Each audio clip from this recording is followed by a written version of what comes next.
थी robot 2.0 movie के इतना हाई बजट। आसिक असीमोव जिनका जिक्र रोबोट मूवी में किया गया था, आखिर क्या है असीमोव के 3 लॉज ऑफ रोबोटिक्स। तो दोस्तों नमस्कार, सलाम, स्वागत है आप सभी का एक बार फिर से वर्गात स्टूडियोज में और मैं हूं अनुष्का त्यागी।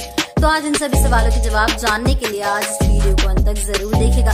तो दोस्तों आज हम बात करेंगे डायरेक्टर शंकर द्वारा तैयार की गई एक बेहतरीन मूवी फ्रेंचाइज जो कि साइंस फिक्शन जेनर के एक सुपर पेशकश है। तो दोस्तों सुपरस्टार रजनीकांत की रोबोटिक मूवी एंथ्रन उर्फ रोबोट, जिसमें रजनी सर चिट्टी के रोल और डॉक्टर वसीकरण के रोल को निभाते हैं। आज हम बात करेंगे रोबोट मूवी की डिटेलिंग के बारे में जो कि दोनों रोबोट मूवीज में देखने को मिली है। दोस्तों यकीन मानिए सभी फैक्ट्स आपको बहुत ही ज्यादा शानदार लगने वाले हैं। तो दोस्तों चिट्टी एक रोबोटिक कैरेक्टर है रोबोट मूवी का, और इस मूवी में आइजैक असीमोव नाम के इंसान को ट्रिब्यूट दी गई है जो कि असल में फादर ऑफ रोबोटिक्स है, जिन्होंने 3 लॉज ऑफ रोबोटिक्स का निर्माण किया है। दोस्तों बता दो कि दुनिया में जितने भी रोबोट तैयार किए जाते हैं वो सभी रोबोट्स को इन 3 रूल्स को फॉलो करना ही होगा एक आइडियल रोबोट कहलाने के लिए, और तीनों ही रूल्स का सेम कंसेप्ट है।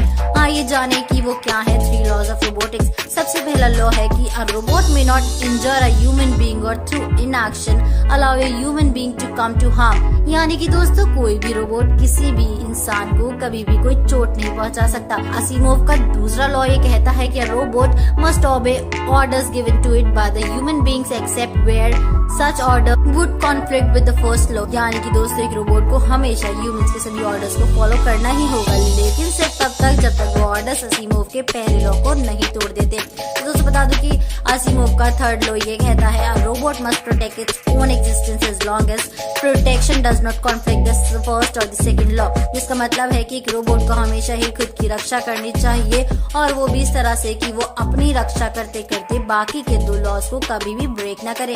चिट्टी को भी इन सभी रूल्स को फॉलो करने के लिए ही तैयार किया गया था। तो दोस्तों आप ये बताइएगा कि आपके इस मूवी के बारे में और इस कंसेप्ट के बारे में क्या विचार थे, हमें कमेंट सेक्शन का मैसेज बॉक्स इतना इम्पोर्टेंट क्यों है? आखिर क्यों आग में ओवरहीट होने के बावजूद भी जब चिट्टी ने एक लड़की को उठाया तो उसको जरा भी चोट नहीं लगी? इन सभी सवालों के जवाब आपको इस वीडियो में मिल जाएंगे, तो इस वीडियो को पूरा जरूर देखिएगा। स्वागत है आपका इस वीडियो में, जहां आज हम बात करेंगे डायरेक्टर शंकर द्वारा डायरेक्टेड मूवी एंथ्रन उर्फ रोबोट के बारे में। रोबोट एक बेहतरीन साइंस फिक्शन मूवी थी और चिट्टी रोबोट के ऊपर बहुत ही गहरी डिटेलिंग की गई थी डायरेक्टर एंड मूवी टीम की तरफ से। मूवी में चिट्टी के ऊपर बहुत ही ज्यादा शानदार तरीके से काम किया गया है और डायरेक्टर ने पहले ही सभी फ्लॉज को रिमूव कर दिया था। मूवी में जो चीज सबसे इम्पोर्टेंट है वो है चिट्टी की message box screen. Movie makers का कहना है कि चिट्टी के किसी भी एक्शन के ऊपर किसी तरह से सवाल उठाने से पहले मूवी को दोबारा देखकर जिस भी सीन पर डाउट है उसकी मैसेज बार को जरूर चेक करें, आपको आपका जवाब उसी सीन से मिल जाएगा। इस सब के बावजूद भी काफी लोगों का लॉजिकली ये सवाल था कि चिट्टी रोबोट टाइटेनियम से तैयार किया गया है और टाइटेनियम 1000 डिग्री तक की गर्मी भी सह सकता है। और सिर्फ इतना ही नहीं, जब टाइटेनियम गर्म होता है तो उसका टेम्परेचर इंक्रीज होकर 600 डिग्री तक चला जाता है। तो रोबोट मूवी में जब चिट्टी बिल्डिंग से एक लड़की को बचाकर बाहर लाते हैं, वो भी उसको अपने हाथों में पकड़कर, तो चिट्टी के टेम्परेचर की वजह से तो उस लड़की को मर जाना चाहिए था। इस सवाल का बखूबी आंसर दिया गया था मेकर्स द्वारा कि जिस वक्त चिट्टी उस लड़की को उठाता है उस वक्त लॉजिकली लड़की की बॉडी को बहुत ज्यादा गर्म ऑब्जेक्ट को टच करने से जलनी चाहिए थी, लेकिन ऐसा कुछ भी नहीं हुआ।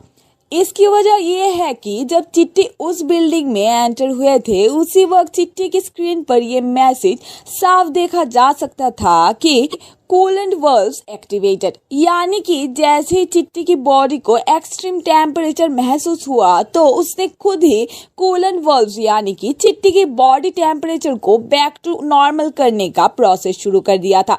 और यही वजह है कि चिट्टी ने जब उस लड़की को अपने हाथों से उठाया तब उसे कुछ भी नहीं हुआ। ये बिल्कुल वैसे ही है जैसे चिट्टी की स्क्रीन पर ब्लड स्कैन करते वक्त मैसेज आया था analysing DNA. So next time अगर किसी को किसी भी तरह का डाउट हो चिट्टी रोबोट पर तो उसके मैसेज बॉक्स को अच्छे से जरूर देखें। आपके इस मूवी के बारे में और मूवी के कॉन्सेप्ट के बारे में क्या विचार है हमें कमेंट सेक्शन में जरूर बताइएगा। और इसी के साथ खत्म करते हैं ये सिलसिला कहने का कुछ अनकहा और सुनाने का कुछ अनसुना। इस वीडियो को लाइक करना मत भूलना और शेयर भी करना अपने दोस्तों को। और बॉलीवुड की सबसे इस मूवी के रीमेक में नजर आए थे अक्षय। कितना समय लगता था अक्षय कुमार के मेकअप्स के लिए? इन सभी सवालों के जवाब आपको इस वीडियो में मिल जाएंगे, तो इस वीडियो को पूरा जरूर देखिएगा। मैं प्रियंका स्वागत करती हूँ आप सभी का बॉलीवुड स्टूडियोज में, जहां आज हम बात करेंगे डायरेक्टर शंकर द्वारा तैयार की गई एक मास्टरपीस मूवी फ्रेंचाइजी जो कि बॉलीवुड इंडस्ट्री की शान है। हम बात कर रहे हैं सुपरस्टार रजनीकांत की robotic movie robot 2.0 movie Bollywood industry का नायाब हीरा है, जिसे तराशा था डायरेक्टर शंकर ने, और उन्होंने इस मूवी को पूरी तरह से 3D में तैयार किया था, यानी किसी ब्लफ के सहारा लेकर उसे 2D से 3D कन्वर्ट नहीं किया गया। मूवी के VFX और विजुअल इफेक्ट्स के अलावा मूवी के मेन विलन अक्षय कुमार के ऊपर भी बहुत ज्यादा काम किया गया था। अक्षय कुमार रोबोट 2.0 मूवी के मेन विलन थे और फिल्म मेकर्स ने उनके लुक्स पर बहुत काम किया गया था। विलेन पक्षी राजा, जो कि पक्षियों के साथ हो रहा अत्याचार के सख्त खिलाफ थे, क्योंकि नेटवर्क कंपनीज लगातार रेडिएशंस को इंक्रीज करती जा रही थी, जिसका सीधा इफेक्ट बर्ड्स के ऊपर होता था, जिसके पक्षी राजा सख्त खिलाफ थे। अक्षय कैरेक्टर को एक बर्ड लाइक क्रिएचर के रूप में दिखाने के लिए उनको लुक्स को लेकर काफी एक्सपेरिमेंट्स किए गए। उन्हें परफेक्ट लुक देने के लिए मेकअप आर्टिस्ट की एक टीम हर रोज 3.5 घंटे अक्षय के मेकअप पर काम करती थी। अक्षय कुमार ने एक इंटरव्यू में इस बात का खुलासा किया कि पूरी फिल्म के दौरान उनके लिए ये सबसे मुश्किल प्रोसेस था कि हर रोज घंटों तक शांति से बैठकर 3 लोगों को खुद की बॉडी पर काम करते हुए देखना, ताकि प्रोस्थेटिक्स में कोई कमी ना रह जाए। रोबोट 2.0 मूवी में सुपरस्टार थलाइवा रजनीकांत और बॉलीवुड के खिलाड़ी अक्षय कुमार दोनों ने पहली बार एक दूसरे के साथ मिलकर किसी मूवी में काम किया था। दोनों एक्टर्स ने इनडायरेक्टली सेम मूवी जरूर की थी, जैसे कि 2005 में रजनीकांत ने चंद्रमुखी मूवी में जिस किरदार को निभाया था, उसी किरदार को अक्षय कुमार ने बॉलीवुड में तैयार की गई चंद्रमुखी मूवी की रीमेक भूल भुलैया मूवी में निभाया था। आपके इस मूवी के बारे में और इस कॉन्सेप्ट के बारे में क्या विचार है हमें कमेंट सेक्शन में जरूर बताइएगा। तो चलिए खत्म करते हैं ये सिलसिला कहने का कुछ अनकहा और सुनाने का कुछ अनसुना। इसी के साथ खत्म करते हैं आज की वीडियो को। इस वीडियो को लाइक और शेयर करना ना भूलें, साथ ही सब्सक्राइब करें हमारे चैनल बॉलीवुड स्टूडियोज को। आज के स्क्रिप्ट के राइटर हैं अभिषेक मिकी। होने की कौन था मूवी मेकर्स की फर्स्ट चॉइस विलेन रोल के लिए? इन सभी सवालों के जवाब आपको इस वीडियो में मिल जाएंगे, तो इस वीडियो को पूरा जरूर देखिएगा। मैं प्रियंका स्वागत करती हूँ आप सभी का बॉलीवुड स्टूडियोज में, जहां आज हम बात करेंगे बॉलीवुड की ब्लॉकबस्टर मूवी फ्रेंचाइजी रोबोट के बारे में, जिसके अंडर अब तक 2 मूवीज तैयार की गई हैं, रोबोट मूवी और उसका सेकंड पार्ट रोबोट 2.0। रोबोट 2.0 एक बहुत ही शानदार क्रिएशन थी डायरेक्टर शंकर द्वारा। मूवी के पहले पार्ट में डॉक्टर वसीकरण का सबसे बड़ा चैलेंज उन्हीं के द्वारा बनाया गया उनका एडवांस्ड रोबोट चिट्टी था, लेकिन 2.0 मूवी को एक अलग विजन और पर्सपेक्टिव से तैयार किया गया। 2.0 के फिल्म मेकर्स ने पहले मूवी की ऑर्निथोलॉजिस्ट रोल, जो कि चिट्टी और वसीकरण दोनों का ही दुश्मन होने वाला था, इस रोल के लिए मेकर्स की सबसे पहली चॉइस थी हॉलीवुड स्टार अनलोड। मेकर्स ने ये रिवील किया था कि उन्होंने अनलोड को कास्ट करने का सोचा, इवन यहाँ तक कि अनलोड से उनकी बातें और डेट्स का डिस्कशन जारी था, लेकिन कुछ रीजंस की वजह से उनके कॉन्ट्रैक्ट्स कंप्लीट नहीं हो सके, जिसकी वजह से हॉलीवुड और इंडिया का ये कॉन्ट्रैक्ट भी एक कॉन्ट्राडिक्टरी प्रोजेक्ट ही रहा। मूवी के मेन विलन पक्षी राजा के किरदार को आमिर खान के लिए भी रेफर किया गया और उन्हें इस रोल का ऑफर भी दिया गया, लेकिन कहीं ना कहीं ये रोल अक्षय कुमार की किस्मत में ही था और वो बन गए इस मूवी के मेन विलन, और उन्होंने इस रोल को बखूबी निभाया भी। रोबोट 2.0 मूवी इंडिया के one of the most expensive movies में से एक मूवी है। रोबोट 2.0 का एक्चुअल बजट पूरा 570 करोड़ रुपए था, जो कि एक बहुत ही बड़ी अमाउंट है, जिसकी खास वजह थी मूवी में इस्तेमाल हुआ एक्सपेंसिव 3D एडिटिंग, क्योंकि मूवी की तरफ से सबसे बेहतरीन तरीके से फाइनेस्ट सिनेमैटिक एक्सपीरियंस देने के लिए ऑडियंस को, वो भी बिग स्क्रीन पर, फिल्म मेकर्स थोड़ा भी नहीं कतराए और मूवी के बजट के 500 करोड़ क्रॉस होने के बावजूद मूवी को कंप्लीट तैयार किया। उन्होंने हेजिटेशन बिल्कुल भी नहीं अपनी दी अपने पॉकेट्स खाली करने के लिए। मूवी का बजट भले ही 500 करोड़ से ज्यादा हो, लेकिन परफॉर्मेंस उससे भी ज्यादा बेहतरीन रही, जिसकी वजह से बॉक्स ऑफिस कलेक्शन शानदार रहा। रोबो 2.0 के हिस्से में 800 करोड़ रुपीस के कलेक्शन आई, जो कि काबिले तारीफ है। आपके इस मूवी के बारे में और इस कॉन्सेप्ट के बारे में क्या विचार है, हमें कमेंट सेक्शन में जरूर बताइएगा। तो चलिए खत्म करते हैं ये सिलसिला कहने का कुछ अनकहा और सुनाने का कुछ अनसुना, और इसी के साथ खत्म करते हैं आज की वीडियो को। इस वीडियो को लाइक करना ना भूलें, शेयर भी करें अपने दोस्तों को, और बॉलीवुड की सभी लेटेस्ट न्यूज एंड इन्फॉर्मेशन सबसे पहले जानने के लिए सब्सक्राइब करें हमारे चैनल बॉलीवुड। रोबोट्स ने तैयार होने में ज्यादा समय। आज हम बात करेंगे इंडिया के रोबोटिक्स जनरे की सबसे शानदार मूवी फ्रेंचाइजी रोबोट के बारे में। रोबोट फ्रेंचाइजी के अंदर अब तक टोटल 2 मूवीज बन गई हैं, रोबोट मूवी और उसका सीक्वल रोबोट 2.0, जो कि एक बड़ी बजट ब्लॉकबस्टर मूवी साबित हुई। रोबोट मूवी एक 3D में शूट की गई मूवी है, जो कि पूरी तरह से 3D में तैयार की गई और एक भी सीन 2D में नहीं बनाया गया। एक 3D सीन को तैयार करने के लिए बहुत ज्यादा एडिटिंग करने की जरूरत पड़ती है, और सीन को काफी अलग अलग सॉफ्टवेयर्स में तैयार की जाता है, जिसमें सबसे ज्यादा इस्तेमाल किया जाता है एडोब फोटोशॉप और एडोब आफ्टर इफेक्ट्स, और मूवी के लिए यूज किया जाता है एडोब प्रीमियर प्रो। लेकिन आफ्टर इफेक्ट्स सॉफ्टवेयर भी VFX और विजुअल इफेक्ट्स तक ही सीमित है, और रोबोट जैसी 3D मूवी को तैयार करने के लिए सिर्फ VFX सॉफ्टवेयर से बात नहीं बनती। इसके लिए इस्तेमाल किए जाते हैं 3D सॉफ्टवेयर, जिसके लिए इस्तेमाल किए जाते हैं ऑटोडेस्क, 3ds Max और ऑटोडेस्क माया, जिनमें 3D में कैरेक्टर, सीन्स, यहाँ तक कि पूरा एनवायरनमेंट तैयार किया जा सकता है। मैक्स और माया में किरदार को तैयार करने के बाद उनको ब्लेंडर और स्केचअप जैसे सॉफ्टवेयर्स में और भी ज्यादा ग्रूव किया जाता है और उनकी डिटेलिंग पे काम किया जाता है। रोबोट 3.0 मूवी में भी 3D एडिटिंग के काफी इस्तेमाल होने वाले हैं, जिसमें सबसे ज्यादा काम था मूवी के सबसे खास कैरेक्टर 3.0 मीनो माइक्रोबोट्स, जिन्हें 3D सॉफ्टवेयर्स में तैयार किया गया है। सबसे पहले रोबोट्स को मैक्स और माया सॉफ्टवेयर्स में तैयार किया जाता है और उसके बाद उनमें रिगिंग की और टेक्सचरिंग की जाती है, जिससे पूरे रोबोट तैयार करने के बाद उनकी एडिटिंग करने के बाद उनके सीन्स तैयार किए जाते हैं। उन सीन्स को एडोब आफ्टर इफेक्ट्स का इस्तेमाल करने के बाद उनको फिनिशिंग दी जाती है और मूवीज के लिए परफेक्ट तरीके से तैयार किया जाता है। रोबोट 2.0 में हमने देखा कि 3.0 एक अकेला मीनो माइक्रोबोट नहीं था, बल्कि एक पूरी की पूरी माइक्रोबोट्स की आर्मी थी, जिस वजह से मूवी के 3D सीन्स को बनाने में ज्यादा समय और ज्यादा बारीकी की जरूरत थी, जिस वजह से मूवी के ऊपर 15 VFX कंपनी से भी ज्यादा कंपनीज काम कर रही थी। आपके इस मूवी के बारे में और इस कॉन्सेप्ट के बारे में क्या विचार है, हमें कमेंट सेक्शन में जरूर बताइएगा। इसी के साथ खत्म करते हैं आज की इस वीडियो को लाइक और शेयर जरूर करें, साथ ही अपने दोस्तों के साथ इसे शेयर करें और हमारे चैनल को सब्सक्राइब करना ना भूलें। 2.0 क्रूशियल प्रोजेक्ट क्यों था? क्या अक्षय एक एंटागोनिस्ट के साथ साथ प्रोटोगोनिस्ट भी थे? इन सभी सवालों के जवाब आपको इस वीडियो में मिल जाएंगे, तो वीडियो को पूरा जरूर देखिएगा। मैं प्रियंका स्वागत करती हूँ आप सभी का बॉलीवुड स्टूडियोज में, जहां आज हम बात करेंगे डायरेक्टर शंकर द्वारा बनाई गई मूवी फ्रेंचाइजी रोबोट के बारे में, जिसकी एक्चुअल टाइटल अंतरियान। रोबोट 2.0 मूवी के काफी बड़ी ब्लॉकबस्टर मूवी रही थी, और मूवी के बारे में काफी ऐसे फैक्ट्स हैं जिनके बारे में शायद ही आपने कभी सुना होगा। रोबोट 2.0 रजनीकांत के लिए बहुत ही ज्यादा स्पेशल मूवी थी। उन्होंने बताया था कि एंथ्रन यानी कि रोबोट उनके करियर की एक बहुत ही खास मूवी थी, और वो उस मूवी के सीक्वल पे काम 2010 से ही करना चाहते थे। मगर इसके अलावा रोबोट 2.0 मूवी रजनीकांत के करियर और लाइफ के लिए भी एक बहुत ही ज्यादा क्रूशियल मूवी थी, क्योंकि रोबोट 2.0 मूवी से पहले की कुछ मूवी रजनीकांत की अंडर परफॉर्म करी बॉक्स ऑफिस के ऊपर, और उनका पॉलिटिकल और मूवी फ्यूचर टोटली डिपेंडेंट था रोबोट 2.0 की सक्सेस रेशियो के ऊपर।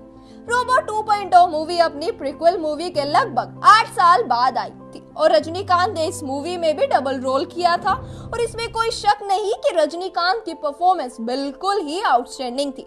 उन्होंने अपने दोनों ही किरदारों को जस्टिस दिया और बखूबी निभाया भी। 8 साल के लंबे गैप के बावजूद रोबोट के कैरेक्टर में वही एनर्जी, वही डेप्थ देखने को मिली ऑडियंस को, जिसकी तारीफ के हकदार हैं रजनीकांत। रोबोट 2.0 मूवी की डबिंग के वक्त बाकी एक्टर्स की मल्टी लैंग्वेज डबिंग की गई, लेकिन अक्षय कुमार की हिंदी डबिंग नहीं की गई, बल्कि अक्षय ने खुद ही अपनी आवाज दी थी रोबोट 2.0 मूवी की हिंदी डब के लिए।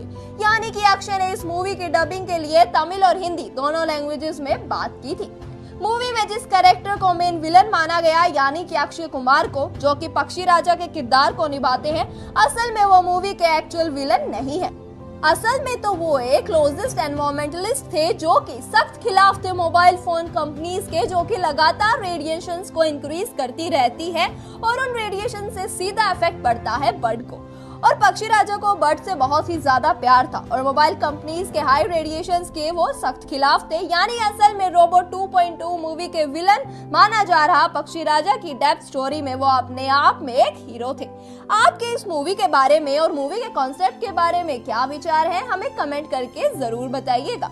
और इसी के साथ खत्म करते हैं ये सिलसिला कहने का कुछ अनकहा और सुनाने का कुछ अनसुना। इस वीडियो को लाइक करना ना भूलें, शेयर भी करें अपने दोस्तों को और बॉलीवुड की सभी लेटेस्ट न्यूज एंड इन्फॉर्मेशन सबसे पहले जानने के लिए नीचे दिए गए रेड सब्सक्राइब बटन पर क्लिक करें और जुड़ जाइए हमारे चैनल बॉलीवुड स्टूडियोज के साथ। आज की स्क्रिप्ट लिखी है अभिषेक मिकी ने। ने रोबोट 2.0 मूवी को एक बहुत बड़े पैमाने पर तैयार करवाया था। मूवी 500 करोड़ का बजट में तैयार की गई थी, एक बेहद शानदार क्रिएशन रही थी। मूवी के में जो मेन विलन थे अक्षय कुमार ने अपने एक इंटरव्यू में बताया कि पूरी रोबोट 2.0 मूवी को असल में 3D में ही शूट किया गया था, ना कि मूवी को 2D में फॉर्मेट में बनाकर फिर 3D में कन्वर्ट किया गया। और ऐसा करने की असली वजह थी फिल्म के 3D इफेक्ट्स और बेहतरीन ढंग से दिखाना, क्योंकि रोबोट 3.0 मूवी का कोर फैक्टर था मूवी के 3D इफेक्ट्स। मूवी के रिएक्शन सीन्स पूरी तरह से एनिमेटेड थे, जो कि इस मूवी के कोर स्ट्रेंथ थी। मूवी मेकर्स और मूवी के एक्टर्स का कहना था कि ये मूवी का एक्सपीरियंस बाकी मूवी से बिल्कुल ही ज्यादा अलग है और कहीं ना कहीं रोबोट 2.0 मूवी हम लोगों के लिए एज अ व्यूअर भी बहुत ही ज्यादा नया एक्सपीरियंस था। मूवी के 3D इफेक्ट्स के अलावा मूवी का स्पेशल हार्ट था मूवी के विजुअल इफेक्ट्स यानी कि VFX। रोबोट 2.0 का पूरा तैयार करने में लग गए 900 विजुअल इफेक्ट शॉट्स का इस्तेमाल किया गया था। रोबोट 2.0 मूवी को पूरा तैयार करने में और उसके विजुअल इफेक्ट्स को सभी शॉट्स को तैयार करने के लिए मूवी के लिए लगभग 15 VFX कंपनीज ने मिलकर काम किया। एक VFX सीन को तैयार करने में काफी समय लगता है और जिस वजह से रोबोट 2.0 मूवी को बनाने के लिए इतना ज्यादा कंपनीज ने एक साथ काम किया तो वो इस मूवी के उस मुकाम पर पहुंचा सके जहां पर आज ये मूवी खड़ी है। और इसी वजह से रोबोट 2.0 मूवी सभी के नजरों में एक बेहतरीन मूवी साबित हुई। आप इस मूवी के बारे में क्या सोचते हैं और क्या कंसेप्ट रखते हैं, हमें कमेंट सेक्शन में जरूर बताइए। अब तो खत्म करते हैं आज का ये सिलसिला कहने का फिल्म में रोबोट चिट्टी का किरदार निभाया। फिल्म की कहानी और कलाकारों के अभिनय को दर्शकों ने खूब पसंद किया और ये फिल्म आगे चलकर सुपर डुपर हिट हो गई। आपको बता दें कि इसके दूसरे सीक्वल रोबोट 2.0 ने 700 करोड़ ग्रॉस कमाई की थी, जो कॉलीवुड के सबसे ज्यादा कमाई करने वाली पहली फिल्म बन गई। फिल्म 2.0 में रजनीकांत, अक्षय कुमार और एमी जैक्सन ने लीड में थी। रोबोट 2.0 को जो हमारे लाइका प्रोडक्शन के प्रोड्यूस किया था, जो लगभग 600 करोड़ रुपए के शानदार बजट पर बनाई गई थी। फिल्म में सुधांशु पांडे, आदिल हुसैन, कला भवन सोजन और रियाज खान सपोर्टिंग रोल में थी। रोबोट 2.0 के टेक्निकल क्रू जो हमें संगीतकार AR रहमान, सिनेमाटोग्राफर नीरव शाह और एडिटर एंथनी शामिल थे। रोबोट 2.0 का ट्रेलर लॉन्च के समय निर्देशक शंकर ने एक सवाल के जवाब में कहा 3.0 का फ्यूचर भी आ सकता है। मेरे पास 2.0 के सीक्वल के लिए कुछ नए आइडियाज हैं। अगर मैं एक अच्छा स्क्रिप्ट लिख पाता हूं तो निश्चित रूप से 3.0 हो सकता है। आपको बता दें सुपरस्टार रजनीकांत ने सीक्वल में 2010 में आई फिल्म रोबोट के डॉक्टर वसीकरण और चिट्टी के रूप में अपने रोल को दोहराया था। बॉलीवुड के अक्षय कुमार ने एक पक्षी विज्ञान डॉक्टर पक्षी राज की भूमिका निभाते हुए इस फिल्म के जरिए कॉलीवुड में डेब्यू किया। यह फिल्म में विलन बन गए नजर आए थे और बॉलीवुड के खिलाड़ी कुमार ने एक फिल्म का ध्यान अपनी ओर ले लिया। फिल्म का लुक कुछ ऐसा ही था, जो भी का ध्यान अपनी ओर एक्ट्रेस कर रहा था और जो अट्रैक्ट हुआ, लेकिन पूरा लुक एक कौवे की तरह था जिसका बड़ी बड़ी बहुत सेवत बाल और लाल आंख और साथ ही उन्होंने कौवे के पंखों वाले शैतान जैकेट पहन रखी थी। इस लुक में अक्षय कुमार बहुत ही खतरनाक और जबरदस्त लग रहे थे। एमी जैक्सन की इस फिल्म में एक महत्वपूर्ण भूमिका निभाते नजर आए थे। एमी जैक्सन फिल्म में रोबोट के रोल में थी। आपको बता दें कि फिल्म के दूसरे हाफ में वसीकरण के आदेश पर बर्डमैन से लगने के लिए चिट्टी के 2.0 वर्जन को रीबूट करता है। आप इस फिल्म में चिट्टी का 3.0 वर्जन भी देख सकते हैं और ये छोटे थलाई व माइक्रो रोबोट्स होते हैं। ऐसा लगता है जैसे रजनीकांत को सभी स्वैगर और इस छोटी लाल रोबोट में पैक कर दिया है। 3.0 वर्जन रोबोट्स फिल्म के कबूतर की सवारी करता है और बैटमैन को इशारे से कहता है कि माइक्रो रोबोट्स पक्षियों को मारने जा रहे हैं। शंकर ने फिल्म में यह दिखाकर 3.0 की शुरुआत की थी, जिसके बाद दर्शकों को लगा कि इसका एक और सीक्वल आ सकता है। रोबोट 2.0 फिल्म में 3.0 का सरप्राइज भी है और साथ ही फिल्म के सीक्वल की पूरी गुंजाइश भी छोड़ी गई। 2.0 फिल्म में सोशल मैसेज देते हुए अक्षय ने फोन के जो रेडिएशन से मरने वाले पक्षियों को बचाने के लिए एक डेविल का अवतार लेते हैं, पर बाद में रोबोट चिट्टी के हाथों मारे जाते हैं। पूरी फिल्म में उनका यह अनेका मैसेज सभी को बेहद पसंद आया, जिसके चलते ही यह फिल्म पिछले साल की फिल्म सुपरहिट हो गई। शंकर ने पूरी फिल्म में कहीं भी अपने पकड़ ढीली नहीं पड़ने दी। इसके बाद दर्शक तीसरे पार्ट को लेकर बेसब्री से इंतजार करें। लेकिन दोस्तों, क्या आप जानते हैं कि आपका इंतजार अब खत्म हो चुका है?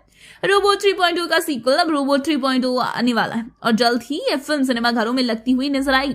फिल्म की कहानी पर काम शुरू हो गया और इस बार की कहानी से पिछली बार चिट्टी के साथ दिखाई दे रही किटी रोबोट पर हुई फिल्म बनाई जा सकती है, जिसमें चिट्टी रोबोट को फीमेल गर्लफ्रेंड को आगे चलकर बुरी बन जाती है और पूरी दुनिया को अपने बस में करना चाहती है। फिर बाद में उसे रोकने और दुनिया को बचाने के लिए चिट्टी रोबोट को भेजा जाएगा, जो खुद ही उसके साथ मिल जाएगा। इस फिल्म देखने वाली बात यह होगी कि चिट्टी रोबोट अपने दोस्तों का साथ देता है या पूरी दुनिया को बचाता है। खैर, इसके बारे में तो इस फिल्म को देखने के बाद ही पता चलेगा, या हो सकता है कि फिल्म की कहानी आगे चलकर चेंज हो जाए। अगर बात करें फिल्म के स्टार कास्ट की, तो निर्देशक शंकर इस फिल्म को रजनीकांत के बिना बनाने की सोच भी नहीं सकते। इस फिल्म में रजनीकांत होंगे ये तो पक्का है, पर इस बार इस फिल्म में हीरोइन के रूप में कैटरीना कैफ का नाम सामने आया है। साथ ही टाइगर श्रॉफ भी इस फिल्म में नजर आ सकते हैं। आपको बता दें, टाइगर श्रॉफ ने पिछले भी super hero film industry flying Jatt में काम किया था। हालांकि कैटरीना कैफ के लिए एक नई क्या शंकर को मिलता था शाहरुख सलमान से ज्यादा पैसा? अमिताभ बच्चन ने क्यों ठुकराया शंकर का प्रपोजल? चिट्टी की तरह काम करने वाला कौन है ये रोबोट? हेलो नमस्कार, मैं प्रियंका स्वागत करती हूँ आप सभी का बॉलीवुड स्टूडियोज में, जहां आज हम बात करने वाले हैं आने वाली फिल्म रोबोट 3.0 की। रोबोट 3.0 के निर्देशक शंकर की भी फिल्म फ्लॉप नहीं हुई है।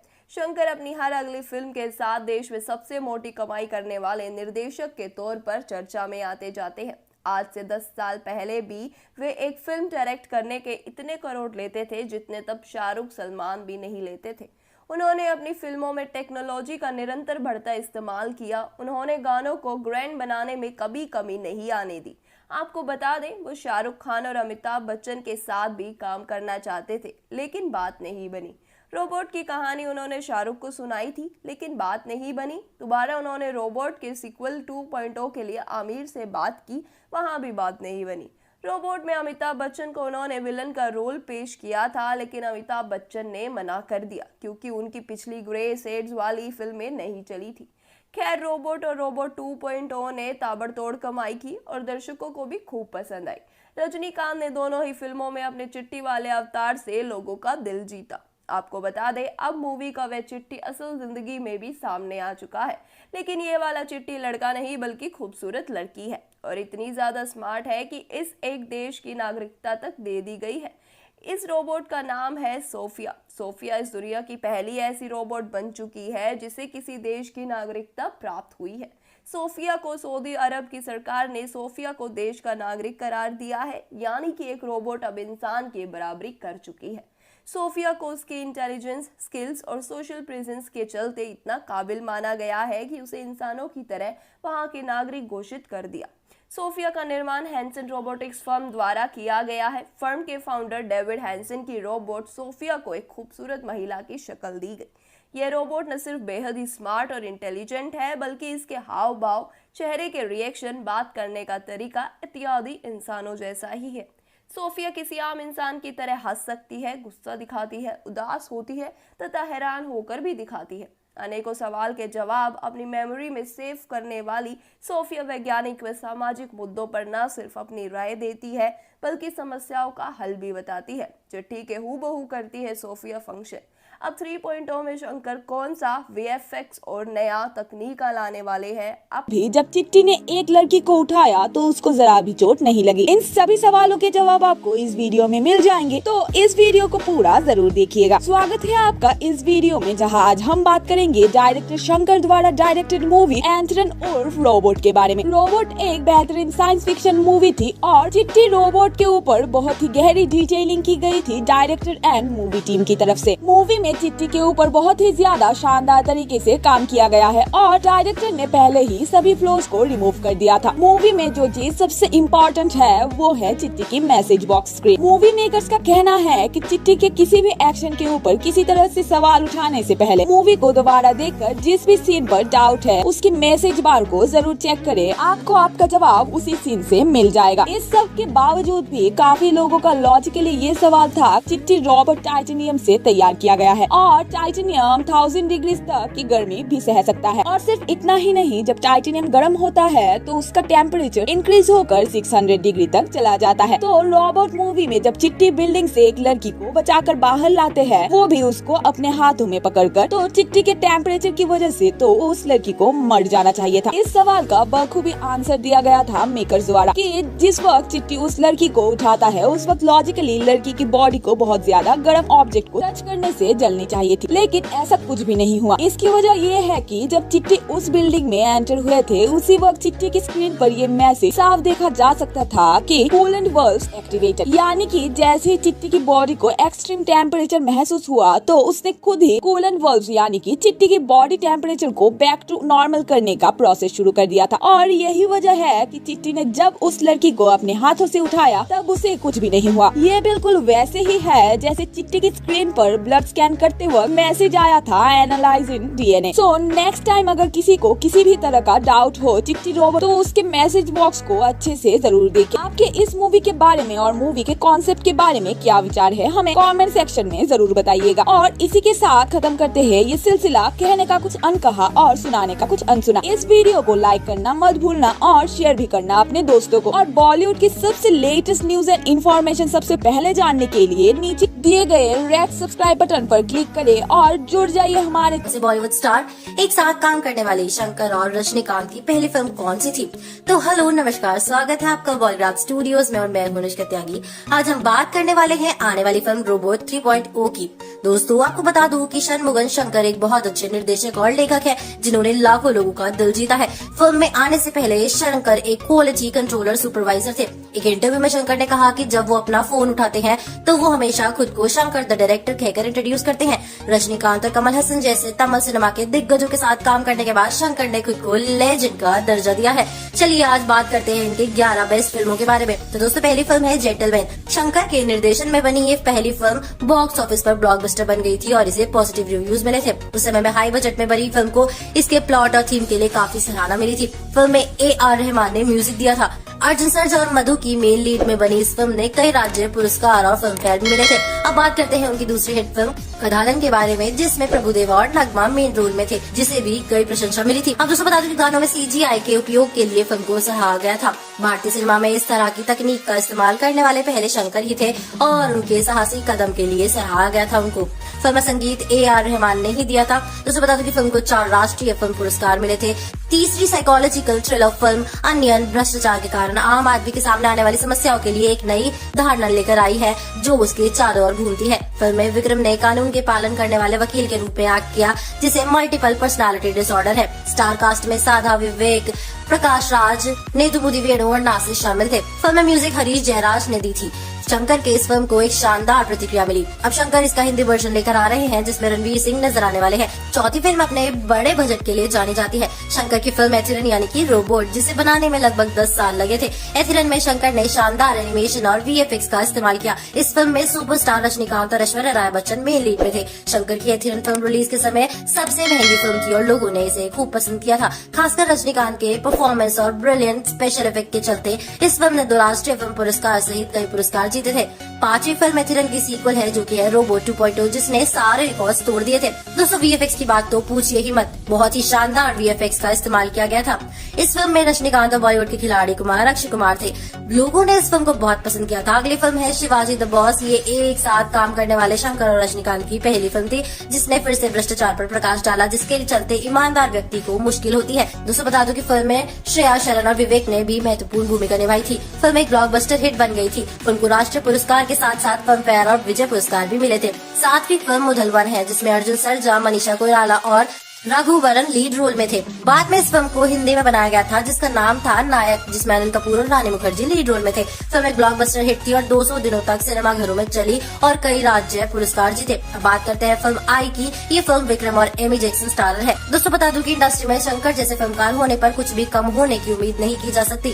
फिल्म की प्लॉट अच्छी तरह से लिखी गई थी और यहाँ तक की मिली जुली रिस्पॉन्स के बाद आई बॉक्स ऑफिस पर सफल रही और दर्शकों से जबरदस्त प्रतिक्रिया मिली थी। दोस्तों शंकर और विक्रम की साझेदारी ने हमेशा प्रशंसकों को स्क्रीन पर जादू दिखाया है। तो दोस्तों अगली फिल्म इंडियन है। इसमें भी फिल्म निर्माता भ्रष्टाचार नामक समस्या पर प्रकाश डालते हैं। फिल्म इंडियन में कमल हसन ने डबल रोल निभाया है और इस फिल्म में मनीषा कोइराला, उर्मिला मातोंडकर, सुकन्या और गुंदामणि भी नजर आए हैं। ये फिल्म एक ब्लॉकबस्टर हिट बन गई थी और इसके प्लॉट के लिए इसे काफी सराहना मिली थी। फिल्म एक 70 साल के बूढ़े के इर्द गिर्द घूमती है। 70 वर्षीय कमल हसन देश में बढ़ते भ्रष्टाचार से नाराज है और सभी भ्रष्ट अधिकारियों को मारना और राष्ट्र में स्वस्थता लाना उनका मकसद है। अगली फिल्म है बाल। शंकर द्वारा निर्देशित इस फिल्म में सिद्धार्थ, जनेलिया डिसूजा, भरत नकुल और साई श्रीनिवास थमन थे। फिल्म का प्लॉट यूथ के ऊपर था जिसमें वो अपने करियर प्लान से डिस्ट्रैक्ट हो जाते हैं और इसी फिल्म के इर्द गिर्द घूमता है और फिल्म में एजुकेशन और करियर पर फोकस करने के बारे में बताया गया है, जिसे अक्सर रोमांस के चक्कर में यूथ भूल जाता है। ट्रैक को स्टार AR रहमान ने डायरेक्ट किया था। आखिरी film non one blockbuster Hindi film 3 idiots का साउथ वर्जन था। नन वन भी बॉक्स ऑफिस पर दिल जीतने में कामयाब रही। फिल्म में विजय जी, श्रीकांत, इलियाना डिक्रूज, सत्यन और सत्यराज ने निभाया था। फिल्म का म्यूजिक स्कोर हारिस जयराज ने बनाया था। फिल्म को इसके प्लॉट के लिए आलोचनात्मक प्रशंसा भी मिली थी। दोस्तों बता दूं कि शंकर की अब आने वाली फिल्म 3.0 का इंतजार है। आज के लिए बस इतना ही। आपसे मिलेंगे फिर एक नई वीडियो के साथ में। अगर आपको ये वीडियो पसंद के कास्ट के लिए कॉस्ट्यूम डिजाइन रॉकी स्टार और अक्षय कुमार एक दूसरे को 2.0 से पहले कैसे जानते थे। हेलो फ्रेंड्स, आप देख रहे हैं पॉलीग्राफ स्टूडियोज। मैं हूं सोनिका जाल।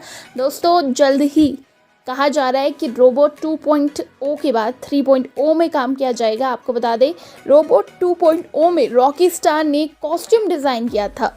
अब वो शंकर के अगले सीक्वल में भी यही काम कर रहे हैं। 2.0 के कॉस्ट्यूम डिज़ाइनर रॉकी स्टार का कहना है कि वो नई साइंस फिक्शन फिल्म में भी काम करेंगे। उन्होंने बताया कि जब वो 2.0 में काम कर रहे थे और जब वो डायरेक्टर से मिले तो उन्हें नहीं पता था कि ये सबसे बड़ी फिल्म बन जाएगी। रॉकी स्टार ने बताया कि मुझे नहीं पता था कि इसमें इतने बड़े पात्र होंगे। उन्होंने बस मुझे बताया कि एक फिल्म है जैसे मैं कर रहा हूँ, क्या आप इसे करना चाहेंगे। और जब शंकर सर आपसे पूछेंगे कि आप इसे करना चाहेंगे तो कौन मना करेगा, क्योंकि वो इतने महान निर्देशक है। फिर उन्होंने मुझे बताया कि रजनीकांत सर फिल्म में हैं, इसीलिए मैंने एक लेजेंड के साथ काम करने का मौका नहीं गंवाना चाहा। मैं पहले से ही बहुत ज़्यादा एक्साइटेड था। फिर उन्होंने बताया कि जब वो सेट पर रजनी सर के साथ काम कर रहे थे तो वो बहुत अद्भुत था, वो बहुत डाउन टू अर्थ है। अक्षय और रॉकी स्टार ने 9 साल तक काम भी किया है। अक्षय कुमार के बारे में बात करते हुए उन्होंने कहा कि मुझे लगता है कि मेरा पहला प्रोजेक्ट अक्षय के साथ लंबे समय तक था, जो कि मोहरा था। आपको बता दें रॉकी स्टार पहले भी बहुत सारे प्रोजेक्ट कर चुके हैं। उन्होंने लगभग 350 फिल्मों में काम कर चुके हैं। उन्होंने फिल्म क्रिश में भी कॉस्ट्यूम डिज़ाइन किया है। बॉलीवुड में उनकी क्लाइंट लिस्ट में जॉन अब्राहम, बिपाशा बसु, शिल्पा शेट्टी, सलमान खान, कैटरीना कैफ, ऋतिक रोशन और प्रियंका चोपड़ा जैसे सितारे शामिल हैं। रॉकी ने न केवल फिल्मों के लिए कपड़े डिज़ाइन किए बल्कि इंडस्ट्री के अन्य क्षेत्रों में भी काम किया है। उन्होंने ब्राइडल काउचर करना शुरू किया और फिर क्लब वेयर और एसेसरीज, फ्रेग्रेंस इंडस्ट्री में भी हाथ आजमाया। अब उन्होंने एक ही प्लेटफॉर्म पर फैशन और होम डेकोर लाने के उद्देश्य से बेंट चेयर के साथ कोलैबोरेशन किया है। उन्होंने बताया कि फैशन कुछ ऐसा नहीं है जो कपड़े तक सीमित है या जिस तरह से दिखता है। फैशन अपने आप में एक ऐसी दुनिया है जिसमें हम रहते हैं, सांस लेते हैं। ये एक लाइफस्टाइल है। इस बात को ध्यान में रखते हुए मैं कुछ ऐसा करना चाहता था जो फैशन के अनुभव को ऊंचा कर दे। आपको बता दें कि उन्हें कॉस्ट्यूम डिज़ाइन के लिए जी सिने अवार्ड से सम्मानित किया गया। आज के लिए अगर किसी बड़े कॉस्ट्यूम डिज़ाइनर की बात होती है तो उनका नाम ज़रूर शामिल होता है। वहीं आपको बता दें कि एक बार फिर से रोबोट 3.0 में भी वही कॉस्ट्यूम डिज़ाइन करने वाले हैं। आपको कितना इंतज़ार है नीचे कमेंट सेक्शन में ज़रूर बताइएगा और इसी तरह के दूसरे अपडेट्स के लिए सब्सक्राइब करिएगा हमारे। कौन सी 13 फिल्में हैं जो हिट ही हुई लगातार? कौन है वो डायरेक्टर जिसने दी सिर्फ बॉलीवुड हिट? नन वन कौन सी हिंदी फिल्म का थी तमिल रीमेक? आज हम बात कर रहे हैं रोबोट नायक हिंदुस्तानी जैसी बेहतरीन फिल्म देने वाले शंकर की। एक बार शुरुआत करने के बाद शंकर लोकप्रियता और कमर्शियल रूप से ऊंचे उठते गए हैं। उनका साउथ में वैसा ही कल्ट है जैसा रजनीकांत का है। करीब 23 साल हो रहे हैं उन्हें काम करते हुए और इन वर्षों में 13 फिल्में का निर्देशन उन्होंने किया है। 9 फिल्मों का निर्माण किया है। उनकी 13 में से 10 फिल्में हमने भी देखी हैं और उस समय होने वाले एक एक बच्चे को याद होगी। उनकी हर कहानी छोटे से आइडिया से आगे बढ़ती है और बहुत सारे अन्य गुणों से एक अच्छी कहानी का रूप पा लेती है। इनकी 10 फिल्मों में जो हिंदी में आई उनकी बात आज हम इस वीडियो में करने वाले हैं। तो आइए उनकी हिंदी में आई 10 फिल्मों पर नजर डालते हैं। पहली द जेंटलमैन 1993 की है, जिसमें हीरो अर्जुन धनवानों को यहाँ चोरी करता है ताकि गरीब बच्चों को उच्च शिक्षा दिला सके। हमसे है मुकाबला 1994 की प्रभु नाम के युवक के बारे में है, जिसमें राज्यपाल की बेटी से प्यार हो जाता है, लेकिन वो साधारण परिवार से है। उसे अपना प्यार भी जीतना है और राज्य में होने वाली बड़ी आतंकी वारदात को भी रोकना है। हिंदुस्तानी 1996 एक 70 साल के बुजुर्ग सेनापति की कहानी है। वह घोर ईमानदार है और अपने राज्य में रिश्वतखोरों को एक एक करके मारना शुरू करता है। लाइव टीवी में भी वह आजाद हिंद फौज में रहा है और देश की आजादी के लिए लड़ा है। उसकी बेटी अस्पताल में सिर्फ इसलिए मर गई क्योंकि उसने रिश्वत नहीं दी थी। अब उसका बेटा भी थोड़ी बहुत रिश्वत लेने लगा है, तो वो अब उसे भी मारेगा। जीन्स 1998 में अमेरिका में बसा एक तमिल रेस्टोरेंट व्यापारी है, जिसके 2 जुड़वा बेटे हैं और मेडिकल की पढ़ाई कर रहे हैं। दोनों एक जैसे दिखते हैं और एक ही लड़की मधुमिता के प्रति आकर्षित हो जाते हैं। बाद में एक भाई रास्ते से हट जाता है तो पिता शादी से इनकार कर देते हैं, क्योंकि पिता भी 2 जुड़वा भाई थे और शादी के बाद उनका भी घर बिखरा था। नायक 2001 में आई एक ईमानदार पत्रकार शिवाजी राव की कहानी, जो राज्य के मुख्यमंत्री का इंटरव्यू लेता है और एक एक सवाल में उसके घोटाले उजागर कर देता है। फंसा मुख्यमंत्री उसे चैलेंज करता है कि कहना बड़ा आसान है, वो एक दिन के लिए मुख्यमंत्री बनकर देखे, फिर पता चलेगा। और शिवाजी इस शर्त को मानकर एक दिन का सीएम बनता है। ये तो हम सबने देखी है, जो अनिल कपूर की one of the best movies में से एक है। इसके बाद अपरिचित 2006 अम्बी की कहानी है, जो उपभोक्ता हितों का वकील है, बेहद आदर्शवादी है, चाहता है कि सब कानून का पालन करें, लेकिन अपने आसपास भ्रष्टाचार को देखकर उसमें बहुत ज्यादा गुस्सा बढ़ जाता है और उसे मल्टीपल पर्सनालिटी डिसऑर्डर हो जाता है। वह भ्रष्टाचारियों की सूची बनाता है और हिंदू धर्म की पुस्तक गरुड़ पुराण के हिसाब से उन्हें अलग अलग तरीकों से मारना शुरू कर देता है।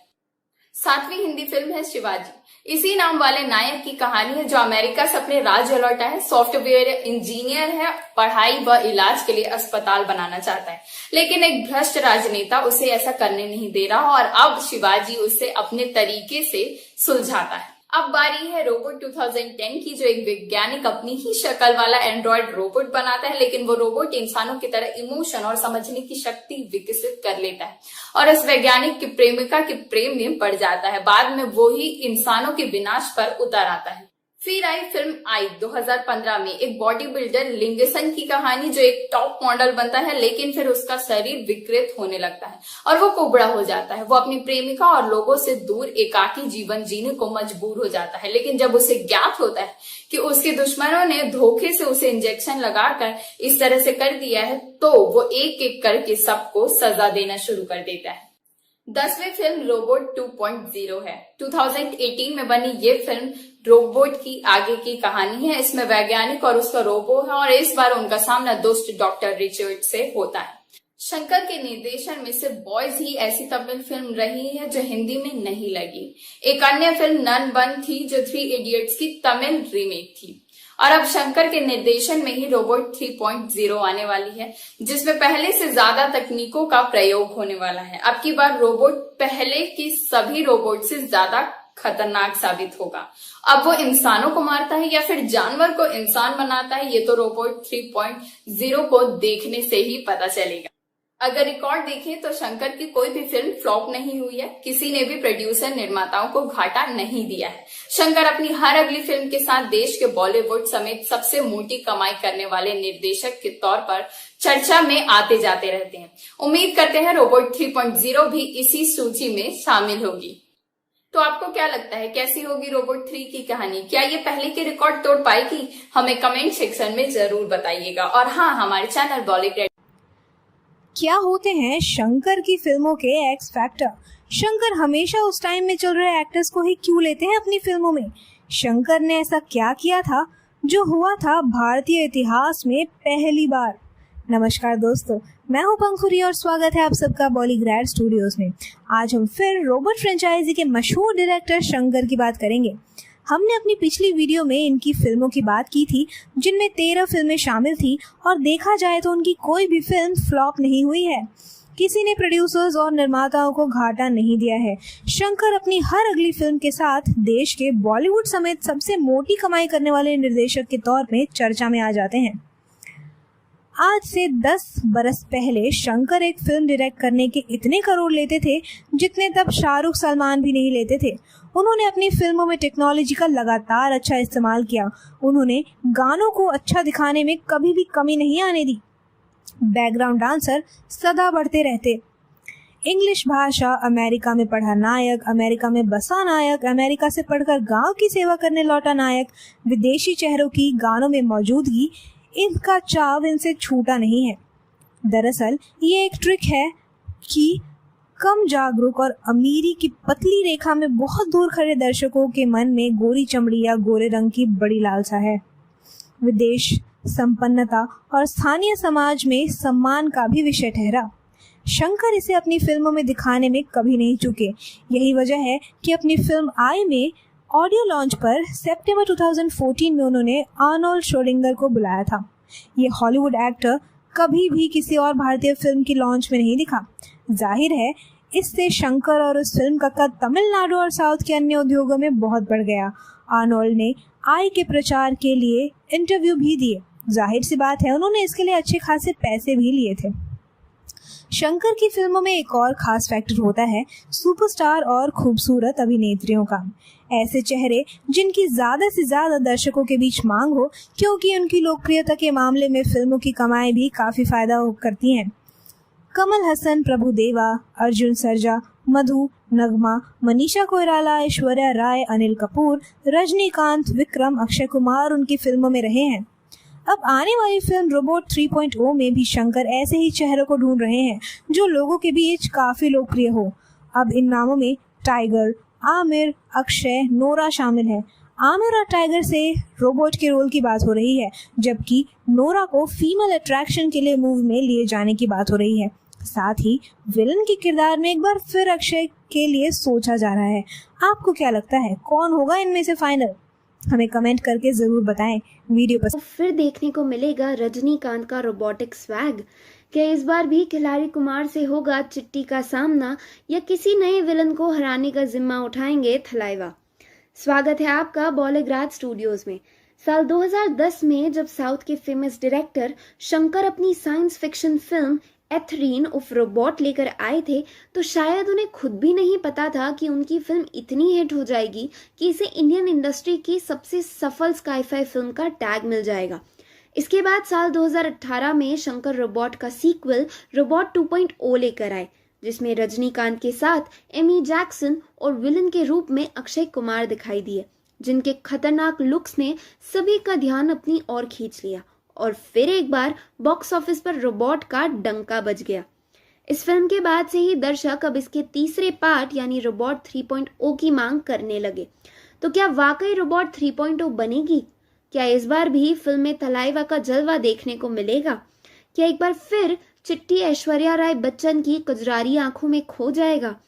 जी हाँ, खबरें आ रही है कि फिल्म की बढ़ती मांग के बाद फिल्म के निर्देशक शंकर जल्द ही इस फिल्म का तीसरा पार्ट यानी रोबोट 3.0 लेकर आने वाले हैं। पिछली फिल्म्स की तरह ही ये भी एक स्काई-फाई फिल्म ही होगी और रोबोट 2.0 की तरह हो सकता है कि इस बार भी फिल्म में इन्वायरमेंट से रिलेटेड अंडरलाइंग मैसेज देखने को मिले। बात करें फिल्म की स्टार कास्ट की, तो डायरेक्टर शंकर इस फिल्म को रजनीकांत के बिना बनाने का सोच भी नहीं सकते। इस फिल्म में रजनीकांत होंगे ये तो पक्का है, पर इस बार फिल्म की हीरोइन के रूप में कैटरीना कैफ का नाम सामने निकल कर आ रहा है और शायद फिल्म में वो भी एक रोबोट का ही रोल करे, जबकि अक्षय की जगह इस बार शायद बॉलीवुड के बागी एक्टर टाइगर श्रॉफ देखने को मिले। हालांकि अभी पूरी तरह से ना तो फिल्म की स्टोरी को लेकर ज्यादा इन्फॉर्मेशन आई है और ना ही फिल्म के स्टार कास्ट को लेकर। पर एक बात तो कंफर्म है कि आने वाली ये फिल्म काफी दमदार होने वाली है, जिसका इंतजार आगे चलकर हम सभी को रहेगा।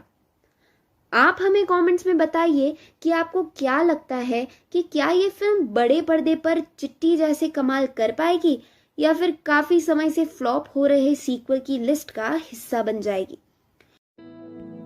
आखिर कब हुआ था रोबोट का आविष्कार, क्या होती है रोबोटिक्स और रोबोट 3.0 में क्या दिखाया जाएगा मानव रोबोट।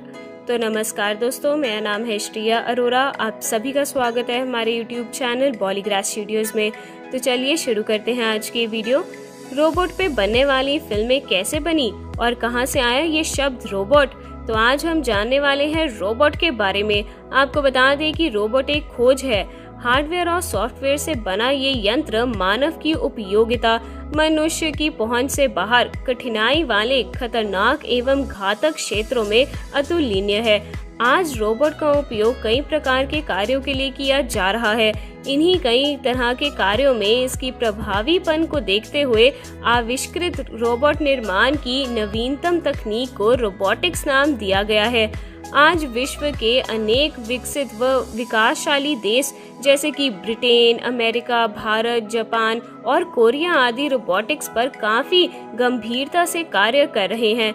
ये आविष्कृत रोबोटिक्स कई कार्यों को सफलतापूर्वक तरीके से कर सकते हैं, जैसे घरेलू कार्य, सुरक्षा कार्य, खेल सिखाना व साथ बैठ के खेलना, ट्रकों में सामान चढ़ाना उतारना, ग्राहकों की सेवा उपलब्ध कराने वाले कार्य, अंतर्राष्ट्रीय अभियानों में कार्य, मशीनी उत्पादों के निर्माण कार्य, मशीनों में पुर्जे लगाने व निकालने का कार्य और भी कई सारे ऐसे तकनीकी कार्य करने में ये काफी सफल है।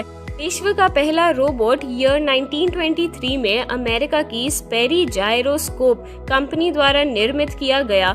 उस रोबोट का नाम जॉर्ज था। जब ईयर 1939 में न्यूयॉर्क में वर्ल्ड फेयर का आयोजन हुआ तो काफी अच्छे तरीके से रोबोट इलेक्ट्रो का प्रदर्शन भी लगाया गया था। ये रोबोट मोटरों की सहायता से चल भी सकता था। उसके बाद अमेरिका की एक कंपनी ने ईयर 1962 में एक औद्योगिक रोबोट का निर्माण किया।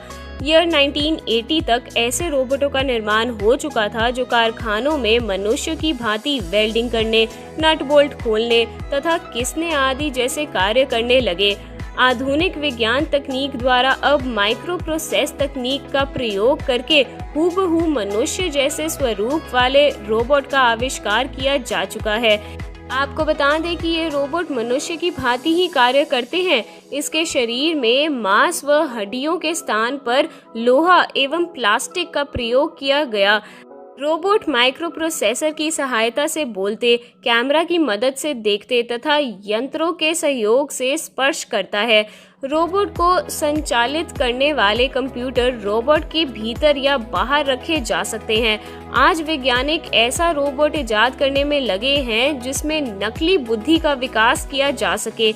ऐसा रोबोट बिना थके अनिश्चित समय तक एक ही कार्य करता रह सकता है। और तो और आपको बता दें कि ज्यादा काम करने से भी इसकी कार्य क्षमता बिल्कुल प्रभावित नहीं होती है।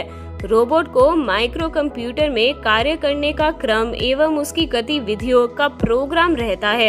उन्हीं प्रोग्राम के अनुसार रोबोट काम करते हैं। अमेरिका द्वारा विकसित एक्सप्लोरर, पाथफाइंडर, सिप्रीट एवं रोवर जैसे रोबोट को मंगल ग्रह पर जीवन की तलाश के लिए प्रयोग करने के लिए भेजा गया है। इसके और भी कई सारे फायदे और नुकसान भी है, लेकिन आज की हम इस वीडियो को यहीं पे समाप्त करना पसंद करेंगे। उम्मीद है कि आपको ये वीडियो पसंद आई हो और अगर सचमुच में पसंद आई है तो उसे लाइक और शेयर करना ना भूलें और हमारे चैनल बॉलीग्रास स्टूडियोज को सब्सक्राइब भी जरूर करें। आज की स्क्रिप्ट राइटर है मनीषा जी। 2.0 में अक्षय को इतना भयंकर विलेन बनाने की क्या जरूरत महसूस की गई और हिट फिल्में बनाने का क्या फंडा है शंकर का। तो नमस्कार दोस्तों, मेरा नाम है श्रिया अरोरा। आप सभी का स्वागत है हमारे YouTube चैनल बॉलीग्रास स्टूडियोज में। तो चलिए शुरू करते हैं आज की ये वीडियो ख्वाहिशों के साथ। ख्वाहिशों की फितरत ही है अधूरी रहना। ख्वाहिशों का क्या है, ये तो किसी भी इंसान की पूरी ही नहीं होती। कहते हैं गरीब अपनी ख्वाहिशों को पूरा नहीं कर पाते, पर सच तो ये है कि ऐसी ही कुछ ख्वाहिशें उन अमीरों की भी होती हैं जो अधूरी रह जाती है। ऐसी ही कुछ ख्वाहिश थी रोबोट फ्रेंचाइजी के डायरेक्टर शंकर की। वो रोबोट फिल्म में शाहरुख खान और अमिताभ बच्चन के साथ काम करना चाहते थे, लेकिन जब उन्होंने रोबोट की कहानी शाहरुख को सुनाई तो बात नहीं बनी। जैसे कि रोबोट की सीक्वल 2.0 के लिए आमिर से बात नहीं बन पाई थी, क्योंकि शाहरुख, आमिर और शंकर अपने आप में सफलता के सूचक है। आपको बता दें कि रोबोट में अमिताभ बच्चन को उन्होंने विलेन का रोल पेश किया था, लेकिन उन्होंने मना कर दिया क्योंकि उससे पहले उनकी ग्रे शेड वाली फिल्म नहीं चली थी। तब 2.0 में शंकर ने अक्षय कुमार को खतरनाक और बेहद बुरा लगने वाला विलेन बना दिया है। अक्षय की ये पहली तमिल फिल्म थी और इस फिल्म से उन्हें खास ही ख्याति मिली थी। फिल्म बनाने के दौरान शंकर का फंडा स्पष्ट है कि वो खुद को दर्शक और रचयिता दोनों इंसानों में बांट लेते हैं, जो कि ज्यादातर सफल कमर्शियल फिल्म टेक्नीशियन करते हैं। जब उनके अंदर का दर्शक फिल्म के दृश्य या रचनात्मक निर्णय से पूरी तरह से खुश और संतुष्ट होता है, तभी उनके अंदर का फिल्म टेक्नीशियन उसे ओके करता है। महिला पर आधारित कहानी की स्क्रिप्ट लेकर निर्माताओं के पास घूमने वाला शंकर अब पूरी तरह से अतीत में विलीन हो चुका है। अब उसके पास भी ऐसी स्क्रिप्ट लेकर कोई युवा आता है तो यदि फिल्म प्रोजेक्ट में पैसा वसूल ना हो रहा हो तो वो भी मना कर देते हैं। वो भी कितने ही शंकरों को अपने द्वार से लौटा रहे होते हैं और उनके सामने एक ही विकल्प छोड़ रहे होते हैं कि वो सब दूसरे दरवाजे से वापस यहीं आए और तकनीकों या विलेन वाली फिल्मों पर काम करें।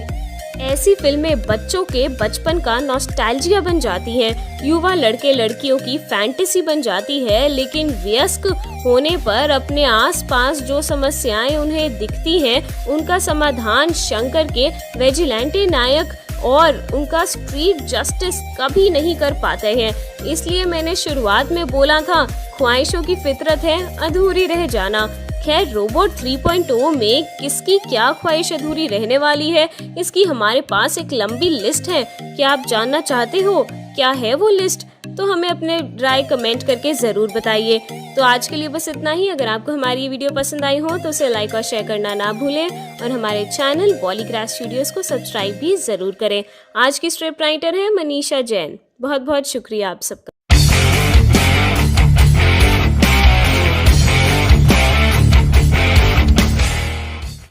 तो आखिर कौन है ये नंदूलाला? रजनीकांत जी ने कौन सा किस्सा सुनाया जिसे सुन ठहाके मारने लगे थे अमित जी? 3.0 में क्या नजर आने वाली है ऐश्वर्या? तो दोस्तों नमस्कार, स्वागत है आपका बॉलीग्रास स्टूडियोज में और मैं हूं निष्का त्यागी। आज हम बात कर रहे हैं रोबोट 3.0 के सबसे पहले पार्ट की, जिसका एक मजेदार किस्सा आपके लिए लेकर आए हैं। अब मजेदार है तो इसका मतलब ये है कि इसमें सिर्फ एक्टर और एक्ट्रेस नहीं, कोई और भी शामिल है। अब वो कौन है, इसके लिए ये वीडियो पूरी देखनी पड़ेगी आपको। तो दोस्तों बता दूं कि 12 साल पहले रजनीकांत ऐश्वर्या राय की साथ में फिल्म आई थी जिसका नाम था रोबोट। ये फिल्म हिंदी में आई थी और फिल्म का ओरिजिनल टाइटल था एंथिरन। इस फिल्म के प्रमोशन के दौरान रजनीकांत ने एक किस्सा सुनाया था जिसमें उनके भाई के पड़ोस में रहने वाला एक राजस्थानी फैन इस बात से हैरान रह गया था कि ऐश्वर्या के साथ फिल्म में हीरो रजनीकांत है। जब रजनीकांत इस किस्से को सुना रहे थे तब अमिताभ बच्चन जी वहां मौजूद थे, जो रजनी की बात सुनकर ठहाका मारकर हंस पड़े थे। और दोस्तों अभी हाल ही में रजनी, बिग बी और ऐश का ये वीडियो सोशल मीडिया पर काफी वायरल हो रहा है। तो दोस्तों बता दूं कि रजनीकांत वीडियो में बता रहे हैं कि ये किस्सा बेंगलुरु का है। वो अपने बड़े भाई से मिलने के लिए गए थे, जहां उनके पड़ोस में एक राजस्थानी फैन रहता था। वो रजनी से मिलने आया, उसका नाम नंदूलाला था और उसकी उम्र करीब 60 साल की थी। जब उसने थलाइवा को देखा तो कहा, और रजनी क्या हाल, बाल वाल सब क्या हो गया? इस पर रजनी ने जवाब दिया, झड़ गए, छोड़ दो। इसके बाद नंदूलाल ने पूछा, अब रिटायर्ड लाइफ एंजॉय कर रहे हो? तब रजनी ने उनसे कहा, अभी एक पिक्चर में काम कर रहा हूँ। तो दोस्तों इस बीच फैन ने फिर पूछा कि अच्छा कौन सी फिल्म है? तब रजनीकांत ने बताया कि रोबोट। फिर उन्होंने हीरोइन के तौर पर ऐश्वर्या का नाम लिया। इसके बाद नंदूलाल बहुत खुश होकर बोले, ऐश्वर्या राय कमाल की लड़की है, फैंटास्टिक, लेकिन हीरो कौन है? तब रजनी ने जवाब दिया, मैं हूँ हीरो।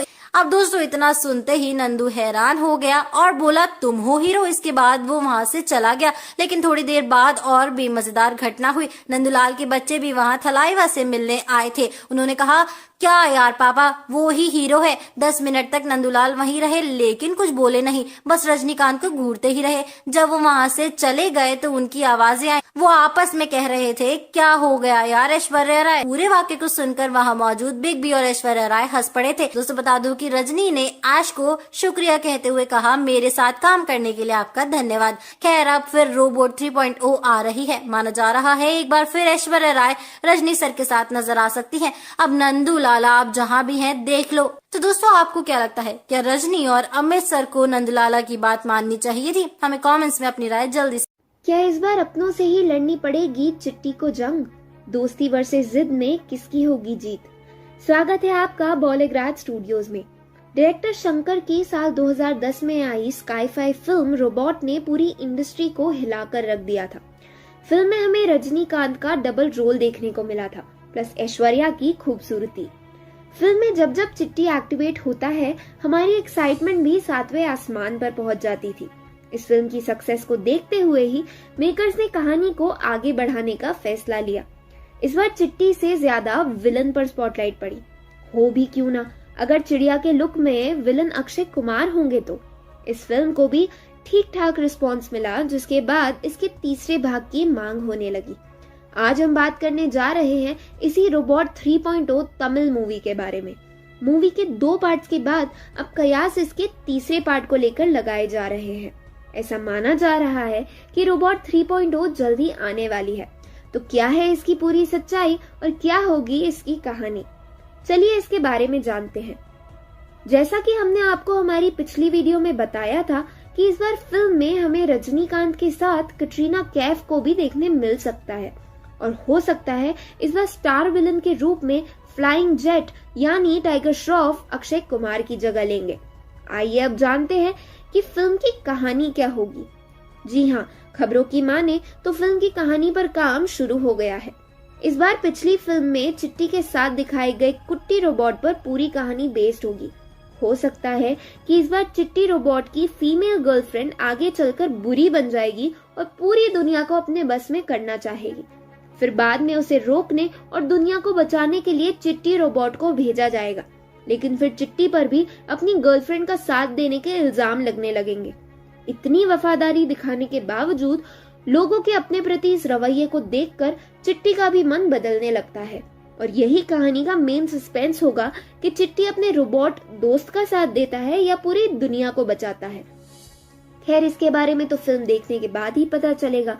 या ऐसा भी हो सकता है कि फिल्म की कहानी आगे चलकर चेंज हो जाए।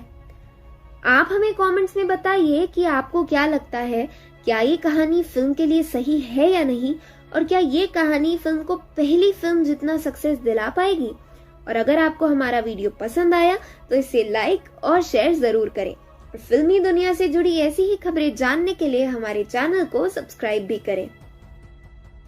रोबोट 3.0 से है सबको इतनी उम्मीदें, आखिर क्यों अधिकतर फ्लॉप हो जाने वाली कंसेप्ट पर बनी इस सीरीज को मिली इतनी सफलता? इंडियन स्काई-फाई फिल्मों की अलग लिस्ट बनाई जाए तो उसमें सबसे पहला और सक्सेसफुल नाम शंकर की रोबोट सीरीज का ही होगा, जिसकी 2 फिल्में रिलीज हो चुकी है और अभी भी फैंस का मन नहीं भरा है और वो सीरीज के तीसरे पार्ट की मांग कर रहे हैं। और अब तो मेकर्स ने भी रोबोट 3.0 के साथ कमबैक करने का फैसला ले लिया। लेकिन क्या आप जानते हैं कि आखिर क्यों स्काई-फाई जैसे अधिकतर फेल हो जाने वाले कंसेप्ट पर बनी ये फिल्म इतनी सक्सेसफुल हुई? आज इसी राज से हम पर्दा उठाएंगे। 11 साल पहले रिलीज हुई शंकर की एंथ रन ने रिलीज के साथ ही इतिहास रच दिया, जिसे फिर पैन इंडिया रोबोट के नाम से रिलीज किया गया। ये हमारे देश की पहली इतनी हाई बजट स्काई-फाई फिल्म थी, जिसमें चिट्टी नाम के एक जीनियस इंसान जैसे रोबोट का आविष्कार होता है, जो इमोशंस फील कर सकता है। और इस क्रिएशन के पीछे होते हैं ग्रेट साइंटिस्ट डायरेक्टर वसीकरण। ये मूवी इस तरह की पिछली फिल्मों से बिल्कुल अलग थी, जिसे सिर्फ बच्चों के लिए बनाया जाता था, जैसे कि कोई मिल गया, जिसमें एक्टर्स के रंग बिरंगे कपड़े, बच्चे दोस्त, चाइल्ड ऑडियंस को अट्रैक्ट करने के लिए थे। तो वहीं फ्लाइंग जेट की तो बात भी नहीं करते हैं, लेकिन इस फिल्म में कई मैच्योर टॉपिक को डील किया गया था। इमोशंस, लॉयल्टी जैसी सीख हमें इस फिल्म में दी गई थी। शंकर ने ये फिल्म भी तब बनाई थी जब टेक्नोलॉजी पर डिपेंडेंट होने के अंजाम डिबेट का सबसे इम्पोर्टेंट टॉपिक थे, और अपनी इसी तकनीक का उन्होंने रोबोट 2.0 में भी इस्तेमाल किया, जिसे उन्होंने तब बनाया जब जियो, एयरटेल, वोडाफोन के टावर्स हर 4 कदम पर मिलने लगे। उस समय मेकर्स ने अपना दाव खेला और रेडिएशन से बर्ड्स पर हो रहे सितम पर फिल्म बना डाली, और रजनीकांत के खिलाफ कास्ट भी किया तो अक्षय कुमार को, जिन्होंने अपने मेटल पंख पर ही पूरे फिल्म का भार उठा लिया। और क्रिटिक्स से मिक्स्ड रिव्यूज पाने के बावजूद फिल्म सुपर हिट हो गई। एक बार फिर चिट्टी तैयार है दुनिया को एक और पार्ट पढ़ाने, और क्योंकि इस बार भी फिल्म शंकर की ही जिम्मेदार निगरानी में बन रही है, तो हमें कास्टिंग और वीएफएक्स की तो परवाह करने की बिल्कुल जरूरत नहीं है। और यही ट्रैक रिकॉर्ड है जिसके कारण फैंस रोबोट 3.0 की सक्सेस को लेकर इतने निश्चिंत है और फिल्म की राह देख रहे हैं। आप हमें कमेंट्स में बताइए कि आपको क्या लगता है, क्या इस बार भी यह फिल्म स्काई-फाई जॉनर पर अपनी सुप्रीमेसी बरकरार रख पाएगी, या फिर इस बार फिल्म फ्लॉप हो जाएगी। और अगर आपको हमारा वीडियो पसंद आया तो इसे लाइक और शेयर जरूर करें, और फिल्मी दुनिया से जुड़ी ऐसी ही खबरें जानने के लिए हमारे चैनल पर रजनीकांत को मिली थी फैन से टेढ़ी नजरें। स्वागत है आपका बॉलीग्राज स्टूडियोज में। थलाइवा के स्टाइल से इंडिया में कौन ही अनजान है। भले ही रजनीकांत को साउथ का सितारा माना जाता है, लेकिन बॉलीवुड में भी उन्हें कई बार गानों या डायलॉग से ट्रिब्यूट दिए जाते हैं। इतने के बावजूद अगर कोई उनसे अनजान था तो इस कमी को भी 2010 में आई शंकर की रोबोट ने पूरा कर दिया, जिसके बाद 2019 की रोबोट 2.0 में भी उनका वही स्वैग देखने को मिला। जैसा कि हम आपको पहले ही बता चुके हैं कि 3.0 में भी हमें रजनीकांत का जादू देखने को मिलेगा, लेकिन हो सकता है शंकर इस बार हमारे लिए दुगना सरप्राइज तैयार करे और सिर्फ एक नहीं बल्कि 2 मेगा स्टार्स हमें साथ में स्क्रीन शेयर करते नजर आए। ये कौन है और सिर्फ इनका होना ही फिल्म को सक्सेसफुल कैसे बना सकता है, जानने के लिए हमारे वीडियो को एंड तक देखें, और अगर आपको हमारा वीडियो पसंद आए तो इसे लाइक और शेयर जरूर करें। ये कौन है इसे बताने के पहले हम आपको एक मजेदार कहानी सुनाते हैं, जो खुद रजनीकांत ने एक प्रेस कॉन्फ्रेंस के दौरान शेयर की थी, जिसे सुनकर खुद अमिताभ बच्चन और ऐश्वर्या राय बच्चन अपनी हंसी नहीं रोक पाए थे। उन्होंने बताया कि एक बार वो बैंगलोर अपने भाई से मिलने गए थे, जहां एक राजस्थानी फैन उनसे मिलने आया। उसने थलाइवा से पूछा कि क्या वो रिटायर हो चुके हैं, जिसके जवाब में रजनीकांत ने उन्हें उनकी अपकमिंग रोबोट के बारे में बताया, और ये भी बताया कि इस फिल्म में ऐश्वर्या बच्चन भी है। जिसे सुनकर उस आदमी ने कुछ ऐसा कहा जिससे रजनी हैरान हो गए। उसने कहा, ऐश्वर्या हीरोइन? कमाल की लड़की है यार, फैंटास्टिक। तो हीरो कौन है? ये सवाल रजनी को थोड़ा अटपटा लगा, और उन्होंने जवाब में कहा कि लीड में वो है, जिससे आदमी इतना हैरान हो गया कि कुछ समय तक कुछ भी नहीं बोला और एक्टर को घूरता रहा। उसके बाद जाते वक्त रजनी ने उसे कुछ ऐसा कहते सुना जिसने पूरी ऑडियंस के चेहरे पर हंसी ला दी। वो कह रहा था, क्या हो गया ऐश्वर्या राय जी को? अभिषेक बच्चन को क्या हो गया? अमिताभ बच्चन जी को क्या हो गया? हीरोइन इसके साथ? ये कहने के बाद रजनी ने ऐश्वर्या का फिल्म में उनके साथ काम करने के लिए शुक्रिया अदा किया। इसके आगे उन्होंने अमिताभ बच्चन के बारे में कहा कि वो उनके लिए इंस्पिरेशन, रोल मॉडल और गुरु है, और वो इन दिनों को कभी नहीं भूल सकते जब अंधा कानून, गिरफ्तार और हम के समय बिग बी ने उनका इतना ख्याल रखा था। हो सकता है कि दोनों की इसी रियल लाइफ बॉन्डिंग को शंकर अपकमिंग 3.0 में भी दिखाए। बता दें, इससे पहले अमिताभ मेगा स्टार चिरंजीवी की सायरा में भी कैमियो रोल प्ले कर चुके हैं, जो उन्हें अपने गुरु जैसा मानते हैं। तो अगर बिग बी से इस बार भी फिल्म का हिस्सा बनने की रिक्वेस्ट की गई तो वो जरूर तैयार हो जाएंगे, और अगर ऐसा होता है तो हमें दोनों इंडस्ट्री के सबसे बड़े नाम एक साथ स्क्रीन शेयर करते नजर आएंगे। आप हमें कमेंट्स में बताइए कि क्या आप चाहते हैं कि ऐसा हो, और अगर आपको हमारा वीडियो पसंद आया है तो इसे लाइक और शेयर जरूर करें। और फिल्मी दुनिया 2.0 के फेलियर की वजह, आखिर क्यों रोबोट 2.0 को स्काई-फाई मानने से इनकार करते हैं क्रिटिक्स? स्वागत है आपका बॉलीग्राज स्टूडियोज में। साल 2010 में अपनी एंथिरन उर्फ रोबोट से शंकर ने सबका मुंह खुला का खुला रख दिया। उस समय किसे ही पता था जादुई घड़ी और धूप मांगते फ्रेंडली एलियन से बड़ा कोई साइंटिफिक किरदार इंडिया में भी देखने को मिल सकता है, वो भी इतने ग्रैंड लेवल पर। शंकर ने वाकई गर्म लोहा देखकर हथौड़ा चलाया था, तभी तो टेक्नोलॉजी अबून और बेन पर बेस्ड ये फिल्म भी तब आई जब ऑलरेडी टेक्नोलॉजी पर हमारी निर्भरता के सवाल चरम पर थे। फिर क्या था, ऑडियंस शॉक्ड हुई और मेकर्स माला माल। इस तरह टेक्नोलॉजी से जुड़ा बॉलीवुड का ये टैबू टॉपिक ही शंकर की सक्सेस का कारण बन गया। लेकिन अब इसकी दूसरी फिल्म निकलने के बाद ऐसा क्यों लग रहा है कि यही साइंटिफिक कंसेप्ट्स इस सीरीज के फेलियर का कारण बनेंगे और रोबोट 3.0 बनने से पहले ही नकार दी जाएगी। इसे जानने के लिए हमारे वीडियो को अंत तक देखें और अगर आपको हमारा वीडियो पसंद आए तो इसे लाइक और शेयर जरूर करें। दरअसल रोबोट 2.0 को कई क्रिटिक्स ने स्काई-फाई जॉनर का नाम देने के बजाय हॉरर करार कर दिया। आपको तो याद ही होगा किस तरह पक्षी राजन एक ऑर्निथोलॉजिस्ट की भटकती आत्मा का साइंटिफिक वर्जन था। अब आप कहेंगे कि इसे तो वसीकरण ने किंडियन फोटोग्राफी थ्योरी से जस्टिफाई किया था, लेकिन दरअसल सारा पंगा ही इस फ्लॉड जस्टिफिकेशन का है। बिना ज्यादा टेक्निकल टर्म्स में घुसकर कहे तो दरअसल अगर किसी भी फोटोग्राफिक फिल्म के ऊपर कुछ रखा जाए तो उसकी इमेज का इर्द गिर्द एक एक्स्ट्रा लाइट दिखती है, जिसे वसीकरण सर ने पक्षी राजन के ऑरा का नाम दे दिया। लेकिन एक्चुअली ये सिर्फ एक मोलेक्युलर रिएक्शन के कारण होता है और नॉन लिविंग ऑब्जेक्ट्स पर भी अप्लाई करता है। इसलिए इस पक्षी राजन की ऑरा को आप नॉर्मली उनकी आत्मा कह सकते हैं, जिसे शायद मॉडर्नाइजेशन की वजह से थोड़ी साइंटिफिक शक्तियां मिल गई है। अब सारी दिक्कतें आती हैं डिजिटलाइजेशन के कारण। पहले ऑडियंस के पास इंफॉर्मेशन और एंटरटेनमेंट दोनों के ही लिमिटेड सोर्सेस थे, लेकिन डिजिटाइजेशन के कारण दुनिया भर की नॉलेज फिंगर टिप्स पर है, जिसे हम फिल्मों में दिखाई थ्योरी को वेरीफाई कर सकते हैं। और ओटीटी प्लेटफॉर्म की पॉपुलैरिटी के कारण हमारे पास एंटरटेनमेंट के भी कई चॉइसेस अवेलेबल हैं, that also with subtitles and dubbing facilities.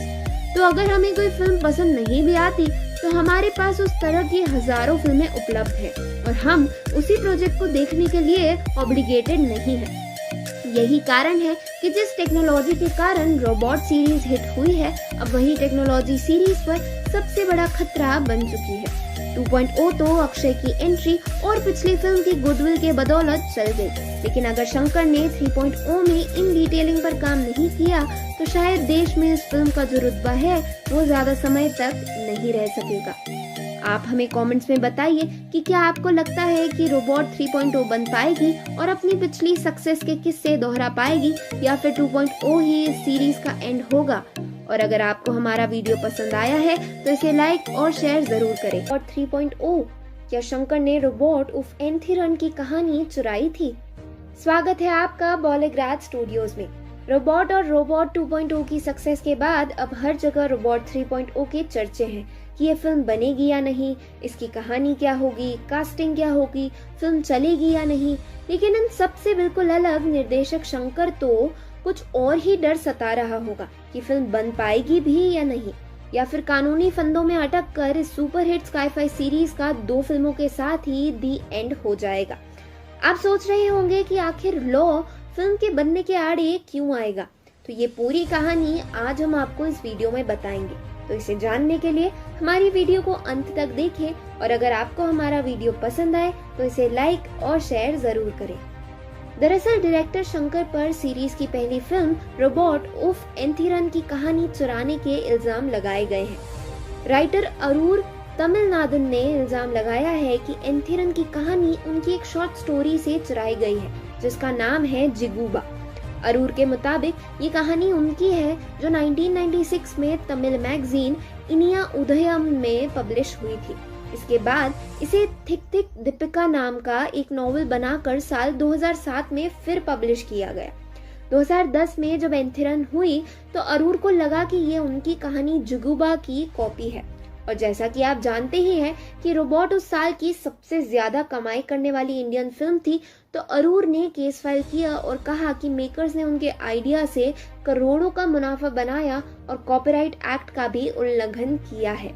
बता दें कि अरूर ने अपनी कहानी और रोबोट फिल्म के बीच 29 कन्विंसिंग सिमिलैरिटीज भी गिनाई थी। शंकर के लॉयर का कहना था कि शंकर ने ये कहानी अरूर की जिगुबा के रिलीज से पहले सोची थी। हालांकि अरूर के वकील ने उनकी इस दलील को अरूर को मिले कलाई ममानी अवार्ड्स दिखाकर खारिज कर दिया। इसी के साथ एग्मोर की कोर्ट ने केस पर कार्रवाई शुरू कर दी थी। शंकर या उनकी लीगल टीम की तरफ से कोई भी कोर्ट के सामने पेश नहीं हुआ, जिसके बाद इस साल की शुरुआत में ही कोर्ट को उनके खिलाफ गैर जमानती वारंट जारी करना पड़ा। अगर आगे भी शंकर कोर्ट से यूं ही भागते रहे तो शायद ही उनकी रोबोट 3.0 को रिलीज की इजाजत मिल सके, और अगर ऐसा हुआ तो फिर समझ लीजिए कि पक्षी राजन अपने साथ चिट्टी को भी ले जाने में आखिरकार कामयाब हो ही गया। आप हमें कमेंट्स में बताइए कि आपको क्या लगता है, शंकर को इस सिचुएशन में क्या करना चाहिए, और अगर आपको हमारा वीडियो पसंद आया तो इसे लाइक और शेयर जरूर करें, और फिल्मी दुनिया से जुड़ी ऐसी ही खबरें जानने के लिए हमारे चैनल को सब्सक्राइब भी। इंतजार कर रहे फैंस के लिए है बुरी खबर। स्वागत है आपका बॉलीग्राड स्टूडियोज में।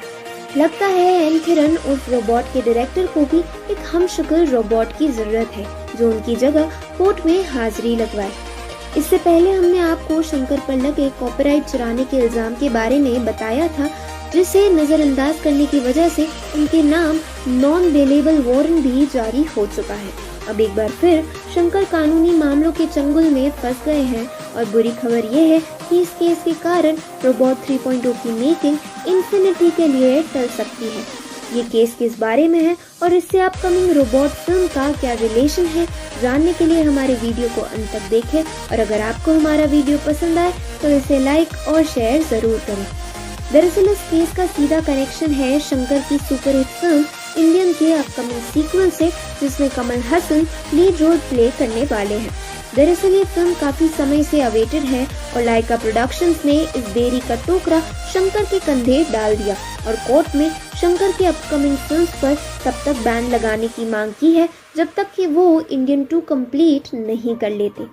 पहले तो कोर्ट ने दोनों पार्टीज को शांति से आपस में बात सुलझाने की सलाह दी थी, लेकिन अब मांग एक्सेप्ट कर ली गई है।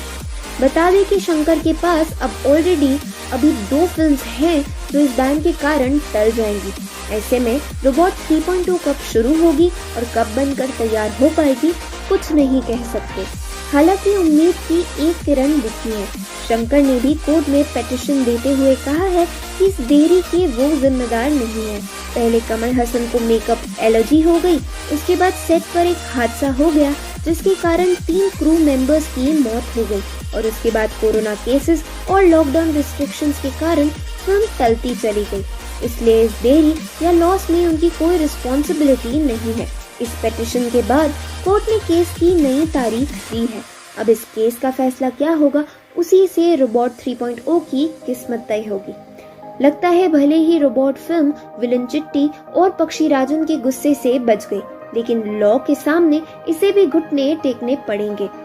आप हमें कमेंट्स में बताइए कि आपको क्या लगता है कि क्या इन सभी मुसीबतों को पार कर रोबोट 3.0 बन पाएगी, और क्या इसे भी वही रिस्पांस मिलेगा जो उसके प्रेडेसेसर्स को मिला। और अगर आपको हमारा वीडियो पसंद आया है तो इसे लाइक और शेयर जरूर करें, और फिल्मी दुनिया से जुड़ी ऐसी ही खबरें जानने के लिए हमारे चैनल को सब्सक्राइब भी करें। पाया था क्रोमैन का रोल, क्यों रोबोट 3.0 में नहीं हो सकती हॉलीवुड के किस एक्टर की कास्टिंग। स्वागत है आपका बॉलीग्राड स्टूडियोज में। रोबोट और रोबोट 2.0 शंकर की इन दोनों ही फिल्मों में हमें हॉलीवुड लेवल की सिनेमेटोग्राफी और वर्चुअल इफेक्ट्स देखने को मिले हैं। पहली बार में तो ये गेस कर पाना भी मुश्किल था कि ये इंडियन फिल्म है, लेकिन क्या आप जानते हैं कि रोबोट 2.0 में हॉलीवुड लेवल की सिनेमेटोग्राफी के साथ साथ हॉलीवुड कास्टिंग भी होने वाली थी, लेकिन ऐसा हो नहीं सका। आज इस वीडियो में आपको यही बताएंगे कि आखिर क्यों इस हॉलीवुड स्टार ने कर दिया था फिल्म में काम करने से मना, और आखिर क्यों इस हिस्ट्री को देखते हुए ये अनुमान लगाया जा रहा है कि हमें कभी भी रोबोट सीरीज में बाहर के सितारे देखने को नहीं मिलेंगे। इसे जानने के लिए हमारे वीडियो को एंड तक जरूर देखिएगा, और अगर आपको हमारा वीडियो पसंद आए तो इसे लाइक और शेयर जरूर करिएगा। अगर ऑडियंस से रोबोट 2.0 को एक नाम में डिफाइन करने को कहा जाए तो अधिकतर लोग का जवाब अक्षय कुमार या फिर उनका पक्षी राजन कैरेक्टर होगा, क्योंकि वाकई फिल्म में अपनी एक्टिंग और लुक से उन्होंने सबका ध्यान अपनी ओर खींच लिया। लेकिन अगर हम आपसे कहें कि वह इस रोल के लिए डायरेक्टर की पहली पसंद नहीं थे तो जी हाँ, दरअसल हॉलीवुड के दर्जे की इस फिल्म के विलेन के लिए शंकर ने एक हॉलीवुड शक्ल को चुना था, द फेमस एनोल्ड श्रीवास्तव। सब कुछ लगभग तय था, लेकिन ऐन मौके पर किन्हीं कारणों से बात नहीं बन सकी और कहानी में अक्षय की एंट्री हो गई। वो उस समय काठी के रीमेक को लेकर लाइसा प्रोडक्शन के साथ डीलिंग कर रहे थे। सबने रोल के लिए उन्हें रेकमेंड किया। शंकर को भी इस किरदार के लिए वो परफेक्ट लगे। फिर क्या, बन गए हमारे खिलाड़ी कुमार क्रो कुमार। लेकिन इस इंसिडेंट से एक बात तो क्लियर हो गई कि रोबोट 3.0 में भी हमें कोई हॉलीवुड स्टार देखने को नहीं मिल सकेगा। इस बात का प्रूफ है वो कारण जो डायरेक्टर शंकर और एक्टर एनोल्ड ने दिए। शंकर की माने तो एनोल्ड के इस फिल्म का हिस्सा न बन पाने का कारण था बॉलीवुड और हॉलीवुड के कॉन्ट्राडिक्टिंग कॉन्ट्रैक्ट्स। लेकिन एक रिपोर्ट के अकॉर्डिंग एनोल्ड ने इस फिल्म को इसलिए ना कर दिया क्योंकि वो हॉलीवुड लेवल का कॉन्ट्रैक्ट एक्सपेक्ट कर रहे थे, जिसमें एक क्लॉज क्लियरली मेंशन होता है। हालांकि आप तो जानते ही हैं कि बॉलीवुड कॉन्ट्रैक्ट्स में पत्थर की लकीर जैसा कुछ नहीं होता, और यही कारण है कि एनोल्ड ने फिल्म को अलविदा कह दिया। अब जाहिर है दोनों इंडस्ट्रीज के बीच ये डिफरेंसेस तो हमेशा ही रहेंगे, और यही कारण है कि हम रोबोट 3.0 में भी किसी हॉलीवुड एक्टर को एक्सपेक्ट नहीं कर सकते। आप हमें कमेंट्स में बताइए कि आपके हिसाब से क्या रोबोट सीरीज में किसी हॉलीवुड सितारे का न हो पाना फिल्म के लिए बड़ा लॉस है, या फिर हमारे एक्टर्स ही इन किरदारों को लेजेंडरी बनाने के लिए काफी है। और अगर आपको हमारा वीडियो पसंद आया तो इसे लाइक और शेयर जरूर करें, और हमें फिल्मी दुनिया से जुड़ी ऐसी ही खबरों जानने के लिए हमारे किन फिल्मों के लेवल पर पहुंच पाना नहीं होगा रोबोट 3.0 के लिए इतना आसान। क्या एंथीरन से पहले भी बन चुकी हैं साउथ इंडिया में माइंड ब्लोइंग साई-फाई फिल्में? नमस्कार दोस्तों, मैं हूं पंखुरी और स्वागत है आप सबका बॉलीग्रैड स्टूडियोज में। साउथ इंडियन डायरेक्टर्स को तो जैसे एक्शन फिल्मों में अलग ही सिद्धि मिली हुई है, और इस बात को तो हम सभी जानते हैं, लेकिन किसने सोचा था कि साई-फाई जैसे प्रोफेशनल जॉनर में भी साउथ इंडियन इंडस्ट्री को ही अपर हैंड हासिल है। आप सबको जरूर लगता होगा कि साउथ की केवल एंथीरन उर्फ रोबोट ने ही यह ओहदा हासिल किया है, लेकिन ऐसा बिल्कुल नहीं है। शंकर की रोबोट सीरीज के अलावा भी इंडस्ट्री में कई चौंका देने वाली साई-फाई फिल्में बनी हैं, और अब डिजिटाइजेशन के कारण ये सारी फिल्में फैंस के मनचाहे भाषाओं में अवेलेबल हैं। इससे पहले तो हमें पहली बार इतने बड़े स्टेज पर इस जॉनर की फिल्में देखने को मिली थी, जो काफी हद तक इसके सक्सेस का भी कारण थी। लेकिन क्या अब इस लैंग्वेज बैरियर के हटने के बाद सीरीज की अपकमिंग रोबोट 3.0 इन फिल्मों के आगे निकल पाएगी? इसी पर आज इस वीडियो में हम बात करेंगे, और आपको ये भी बताएंगे कि कौन सी हैं ये फिल्में। इसे जानने के लिए हमारी वीडियो को अंत तक देखिए, और वीडियो पसंद आए तो इसे लाइक और शेयर भी जरूर कीजिए। इस लिस्ट में पहला नाम है फिल्म हू का, जिसमें शाइन टॉम चाको, श्रुति मेनन और प्योरले माने ने मेन लीड प्ले किया है। यह फिल्म अजय देवगन के निर्देशन में बनी है। इसकी कहानी एक फिक्शनल घाटी में हो रही अजीब और भयानक घटनाओं के इर्द गिर्द घूमती है, जिसके रहस्य को सॉल्व कर पाने के लिए सपनों को सुलझाना जरूरी है। इस लिस्ट में अगला नाम है मलयालम फिल्म एंड्रॉइड कुंजापन वर्जन 5.25 का। ये अपने आप में ही एक अनोखी कॉमेडी साई-फाई ड्रामा फिल्म थी, जिसमें कुंजापन नाम का एक रोबोट एक बूढ़े आदमी की देखरेख की जिम्मेदारी उठाता है, जब काम की वजह से उस आदमी के बेटे को अब्रॉड जाना पड़ता है। फिल्म की कहानी English film robot and Frank से ली गई है, और रतीश बालकृष्णन पोडुवल ने मूवी का निर्देशन किया है। लिस्ट में तीसरा नाम है दिमाग को हिला कर रख देने वाली Kannada psychological thriller film Lucia का। ये इंडियन ऑडियंस के लिए एक बिल्कुल ही नया एक्सपीरियंस था, क्योंकि इस एक कहानी में ही हमें दो स्टोरी लाइंस दिखाई गई हैं। दरअसल पवन कुमार द्वारा डायरेक्टेड इस फिल्म में लूसिया नाम की एक दवाई के कारण ऑल्टरनेटिव रियलिटी क्रिएट हो जाती है, जिसके कारण हकीकत और सपने में फर्क कर पाना मुश्किल हो जाता है। क्यों, आई ना इंसेप्शन की याद? जी हाँ, ऐसी फिल्में हमारी इंडस्ट्री में भी हैं। यही कारण है कि अब रोबोट के लिए लोगों के दिल जीत पाना इतना आसान नहीं होगा, और शंकर को भी अपने लेवल को कई गुना बढ़ाना पड़ेगा। वैसे अगर आपको ये लिस्ट पसंद आई है तो इसका पहला पार्ट ऑलरेडी हमारे चैनल पर दिया हुआ है, आप उसे भी देख सकते हैं। अगर आपको ये वीडियो पसंद आए तो इसे लाइक और शेयर करें, और साथ ही फिल्मी दुनिया से जुड़ी ऐसी खबरों को जानने के लिए सब्सक्राइब करना बिल्कुल ना भूलें। बॉलीग्रैड 3.0 से जुड़ी कुछ महत्वपूर्ण जानकारियों के बारे में। रोबोट 3.0 वह फिल्म है जिसकी जनता 2.0 के रिलीज होने के बाद से ही आस लगाए बैठी है। इस फिल्म में एक बार फिर नए मॉडिफिकेशन के साथ देश का मोस्ट लव्ड रोबोट चिट्टी दुनिया को बचाते नजर आएगा। हालांकि फिलहाल तो शायद चिट्ठी और उनके फिल्म में खतरे ही नजर आ रहे हैं, लेकिन ऐसा क्यों, ये जानने के लिए आपको हमारा वीडियो एंड तक देखना होगा। और अगर वीडियो पसंद आया हो तो वीडियो को लाइक, कमेंट, शेयर जरूर करिएगा।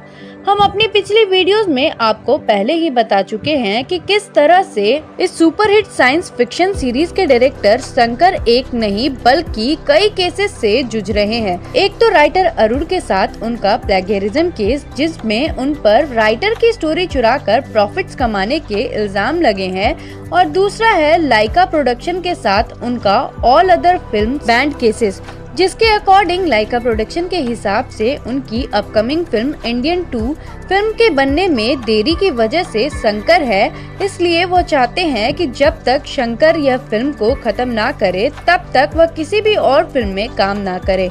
यह दोनों ही केसेस रोबोट 3.0 की शूटिंग को इन्फिनिटी तक टालने के लिए काफी थी, लेकिन अब किस्मत को कुछ और ही मंजूर था और अब फिल्म के मेन लीड हमारे रजनीकांत भी मुसीबत में फंस गए हैं। दरअसल कोरोना के सेकेंड वेव से जूझ रहे लोगों की मदद के लिए सितारों ने अलग अलग दर्जे पर कंट्रीब्यूशन करके मदद के लिए हाथ बढ़ाया था। ऐसे में हाल ही में रजनीकांत भी इस मुहिम का हिस्सा बने और उन्होंने इस कॉज के लिए 50 लाख रुपए डोनेट किए। हालांकि ये डोनेशन लोगों को काफी खुश करने के लिए काफी था, लेकिन रजनी सर के इस कंट्रीब्यूशन के बाद कई लोगों ने उन पर सवाल उठाना और उन्हें ट्रोल करना भी शुरू कर दिया था। लोगों ने कमेंट्स में पूछा कि सिर्फ इतना ही डोनेशन क्यों। खैर, हम तो यही चाहेंगे कि एक्टर के तरफ उठ रहा उनका गुस्सा जल्द ही शांत हो जाए, क्योंकि इससे पहले भी हमने कई फिल्मों को फैंस के गुस्से के बलि चढ़ते हुए देखा है, जैसे कि आदित्य रॉय कपूर, आलिया भट्ट और संजय दत्त स्टारर सड़क 2 और मेघना गुलजार डायरेक्टेड दीपिका पादुकोण की छपाक, जिससे जाहिर है कि कोई भी यह नहीं चाहेगा। क्या हो सकता है अपकमिंग फिल्म रोबोट 3.0 का सब्जेक्ट मैटर? क्यों रोबोट 2.0 के सक्सेस के बाद मेकर्स और एक्टर्स को बैंक के बजाय कोर्ट के चक्कर लगाने पड़े? इन तमाम सवालों का जवाब मैं आपको दूंगी हमारे इस वीडियो में, तो लास्ट तक बने रहें हमारे साथ। हेलो एवरीवन, एक बार फिर से आप तमाम दर्शकों का तहे दिल से स्वागत है बॉलीग्राज स्टूडियोज में। आज हम इस वीडियो में बात करने वाले हैं अपकमिंग फिल्म रोबोट 3.0 के बारे में। दोस्तों, इस पिक्चर के लिए तमाम ऑडियंस काफी एक्साइटेड है। वेल, उनका एक्साइटेड होना बनता भी है, क्योंकि जैसा कि हम सभी जानते हैं, जब रोबोट का पहला पार्ट रिलीज हुआ था तो उसमें जो इंडियन ऑडियंस को हॉलीवुड टेक्सचर देखने को मिला वो काफी लाजवाब था अपने आप में। एक बेहतरीन कहानी और एक बेहतरीन विजुअल इफेक्ट से सजा था रोबोट का पहला पार्ट, जिसे ऑडियंस ने काफी पसंद किया और इसी वजह से इसका सेकेंड पार्ट भी जल्द ही आया, जिसका नाम था रोबोट 2.0। दोस्तों, रोबोट 2.0 का तो ट्रेलर ही इतना फेमस हो गया था कि दर्शक इसके लिए पागल हो गए थे। अब आने वाले दिनों में रोबोट 3.0 भी रिलीज होने वाली है, लेकिन इसके मेकिंग से पहले ही इस पर काफी डीले चल रहा है। आज इस वीडियो में हम इसी डीले का कारण आपको बताने वाले हैं, तो वीडियो को अंत तक जरूर देखें। दोस्तों, मैं आपको ये बता दूं कि जब रोबोट का पहला पार्ट और सेकेंड पार्ट रिलीज हुआ तो इस पर काफी कंट्रोवर्सी भी हुए थे, और इसी का निपटारा करने के लिए फिलहाल फिल्म के डायरेक्टर शंकर इसके कंट्रोवर्सी के सीन में कोर्ट केसेस में व्यस्त चल रहे हैं, जिस वजह से रोबोट 3.0 के मेकिंग में डीले हो रही है। आने वाले दिनों में इस बारे में और इन्फॉर्मेशन मिलेगी कि रोबोट 3.0 की शूटिंग कब से स्टार्ट होती है। साथ ही मैं आपको ये बता दूं कि रोबोट 3.0 के लिए शंकर को दुगनी मेहनत करनी पड़ेगी, जैसा कि उन्होंने बेंचमार्क अपने लिए सेट कर लिया है रोबोट फर्स्ट पार्ट और रोबोट के सेकेंड पार्ट में ही। दोस्तों, मैं आपको ये बता दूं कि रोबोट 2.0 इतनी बड़ी हिट साबित हुई थी कि इसके लिए डायरेक्टर शंकर और रजनीकांत को कोर्ट तक जाना पड़ा। क्या था पूरा मामला, मैं अभी आपको आगे समझाने वाली हूँ। दरअसल इस फिल्म में अक्षय कुमार ने एक सीन किया था जिसमें उन्होंने मोबाइल टावर को पक्षियों की मौत का जिम्मेदार बताया था। फिर क्या था, सभी मोबाइल कंपनी वालों को ये बात रास नहीं आई और उन्होंने फिल्म के मेकर्स पर केस फाइल कर दिया।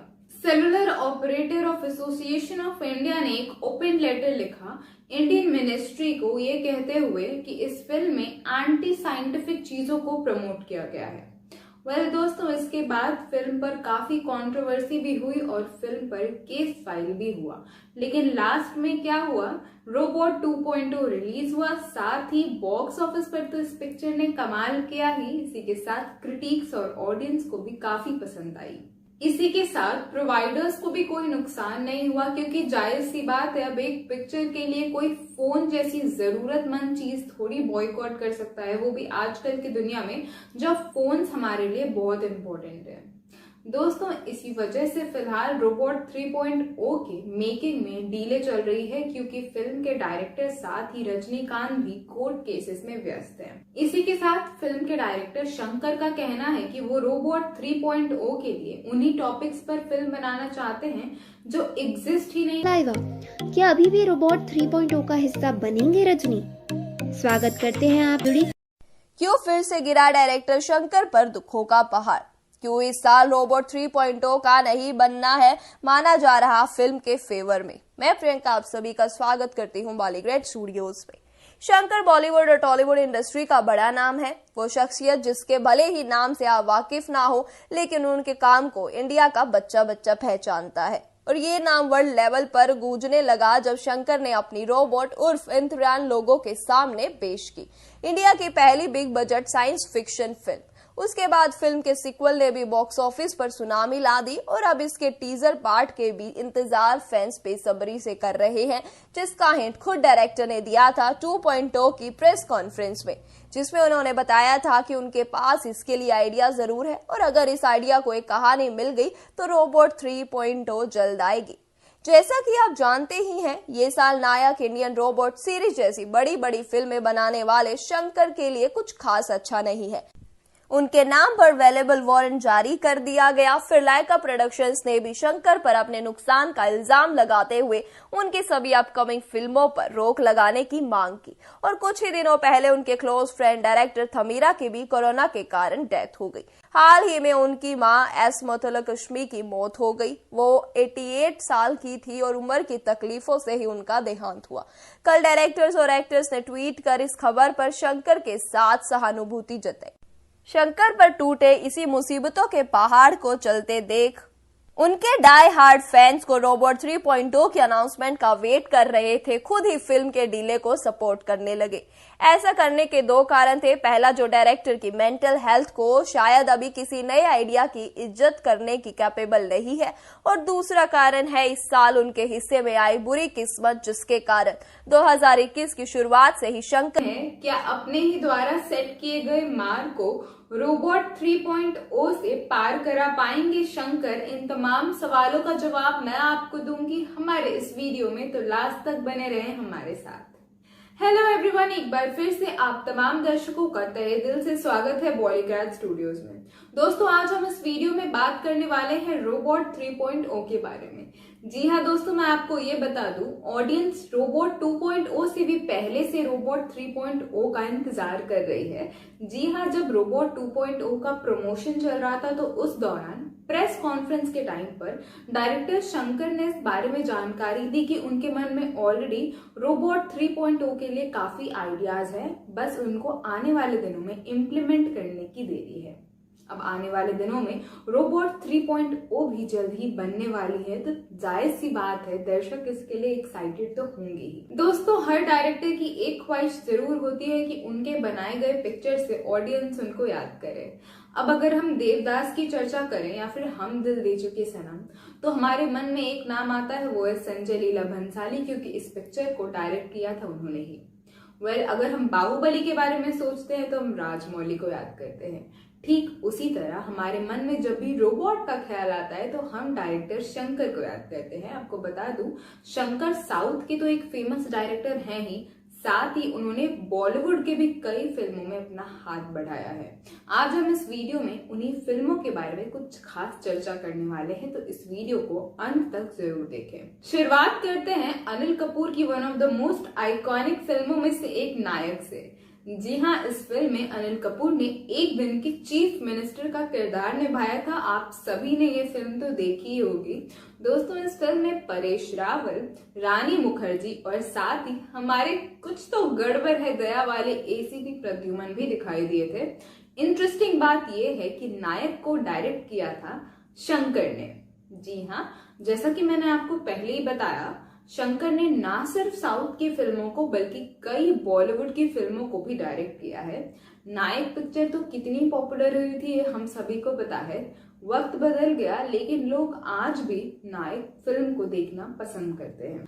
आज की हमारी लिस्ट में सेकंड फिल्म वो है जिसने रजनीकांत को रातों रात सुपरस्टार बना दिया। जी हाँ, इस फिल्म की जितनी तारीफ की जाए कम है, चाहे वो इसके एक्शन सीन्स हो या फिर थ्रिलिंग ड्रामा या फिर इसकी डायलॉग डिलीवरी या फिर रोमांस का प्रेजेंटेशन, सब कुछ एकदम लाजवाब था। हम बात कर रहे हैं शिवाजी द बॉस की। वैसे तो ये फिल्म टॉलीवुड की है लेकिन बॉलीवुड में भी दर्शकों ने इसे काफी पसंद किया। दोस्तों, आपको शिवाजी का वो कॉइन स्टंट तो याद ही होगा। मैं आपको बता दूं, शिवाजी द बॉस को भी शंकर ने ही डायरेक्ट किया था। दोस्तों, इन तमाम फिल्मों से आपको इतना तो पता लग ही गया होगा कि शंकर ना सिर्फ टॉलीवुड में बल्कि बॉलीवुड में भी इतने पॉपुलर क्यों हैं। शंकर केवल वो नहीं है जिन्होंने रोबोट बनाई, बल्कि कई दूसरी फिल्मों को भी बनाया है जो दर्शकों को आई थी काफी पसंद, जिसमें से ये तमाम फिल्म भी शामिल है। दोस्तों, आने वाले दिनों में डायरेक्टर शंकर की रोबोट 3.0 भी रिलीज होने वाली है, जिसके लिए निश्चित तौर पर उनके तमाम फैंस तो बहुत एक्साइटेड हैं ही, साथ ही वो खुद इस फिल्म के लिए बहुत नर्वस हैं क्योंकि उनको अपना ही बनाया हुआ रिकॉर्ड और बेंचमार्क एक नया सेट करना होगा रोबोट 3.0 के जरिए। शंकर ने 2.0 के दौरान इस बारे में जानकारी दे दी थी कि उनके मन में काफी आइडियाज है रोबोट 3.0 को लेकर, बस उसे इम्प्लीमेंट करना बाकी है। जैसे ही इसे इम्प्लीमेंट किया जाएगा, रोबोट 3.0 पर भी काम शुरू हो जाएगा। दोस्तों, हम सभी तो बहुत एक्साइटेड हैं रोबोट 3.0 को लेकर और हम यही उम्मीद करते हैं कि शंकर की बाकी फिल्मों की जैसे ये फिल्म भी बॉक्स ऑफिस पर अच्छी खासी कमाई करे। दोस्तों, आप हमें कमेंट सेक्शन में जरूर बताइए कि आप इस अपकमिंग फिल्म रोबोट 3.0 के लिए कितने एक्साइटेड हैं। फिलहाल इस वीडियो में आज के लिए बस इतना ही। मुझे यानी अपर्णा का ये बड़ा नाम क्यों इस मीटिंग को रोबोट 3.0 से कनेक्ट किया जा रहा है, इन तमाम सवालों का जवाब मैं आपको दूंगी हमारे इस वीडियो में, तो लास्ट तक बने रहें हमारे साथ। हेलो एवरीवन, एक बार फिर से आप तमाम दर्शकों का तहे दिल से स्वागत है बॉलीग्राज स्टूडियोज में। दोस्तों, अभी तक रोबोट 3.0 की अनाउंसमेंट भी नहीं हुई है लेकिन फैंस इस अपकमिंग प्रोजेक्ट के लिए काफी एक्साइटेड नजर आ रहे हैं। दोस्तों, मैं आपको बता दूं, उनका एक्साइटेड होने का कारण है रजनीकांत और शंकर। जी हाँ, दो प्रोमिनेंट लीडर्स इस फिल्म के साथ जुड़े हैं तो फैंस का एक्साइटमेंट लेवल तो बढ़ेगा ही।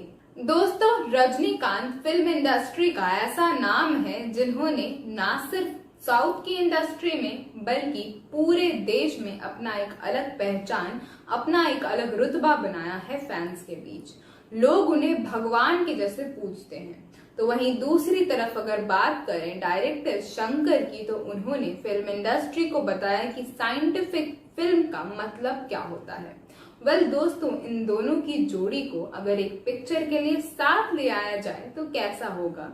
हमने रोबोट में तो देख लिया, अब आने वाले दिनों में रोबोट 3.0 भी रिलीज होने वाली है, तो हम इस धाकड़ जोड़ी को एक बार फिर से देखने वाले हैं। दोस्तों, मैं आपको बता दूं, बीते दिनों रजनीकांत के कुछ फोटो सोशल मीडिया पर काफी फेमस और वायरल हो रहे थे। जी हाँ, मोहन बाबू के साथ उनकी ली गई पिक्चर काफी वायरल हो रही थी सोशल मीडिया पर। दोस्तों, मैं आपको बता दूं, रजनीकांत ने अपनी फिल्म की शूटिंग खत्म कर मोहन बाबू के घर में 2 दिन का वक्त बिताया था हैदराबाद में। इसके बाद दोनों ने फोटो खिंचवाई थी जिसे मोहन बाबू ने अपने सोशल मीडिया हैंडल पर अपलोड किया और अपलोड के साथ ही फैंस के बीच ये चर्चा होने लगी कि क्या मोहन बाबू भी अपकमिंग प्रोजेक्ट यानी रोबोट 3.0 में नजर आ सकते हैं। दोस्तों मैं आपको ये भी बता दूं, जिन लोगों को नहीं पता है, मोहन बाबू साउथ इंडस्ट्री के लेजेंडरी एक्टर और साथ ही मशहूर प्रोड्यूसर हैं। तो उनका अगर रोबोट 3.0 के साथ जुड़ाव हो जाए तो ये फिल्म के लिए काफी अच्छा होगा, क्योंकि जैसा कि हम सभी जानते हैं रोबोट 3.0 एक हाई बजट की मेगा फिल्म होने वाली है। इसमें जितने ज्यादा इन्वेस्टर्स होंगे फिल्म को उतना ही प्रॉफिट भी मिलेगा। अक्सर ही मोहन बाबू अपने प्रोजेक्ट में थ्रिलर, सस्पेंस, ड्रामा और साथ ही साइंटिफिक फिल्मों पर ज्यादा काम करते हैं। रोबोट पहले से ही एक एस्टैब्लिश्ड सीरीज है जिसका फैंस के बीच काफी क्रेज है, तो मोहन बाबू के लिए भी ये एक रिस्क नहीं होगा, उनके लिए भी ये प्रोजेक्ट फायदेमंद ही साबित होने वाला है।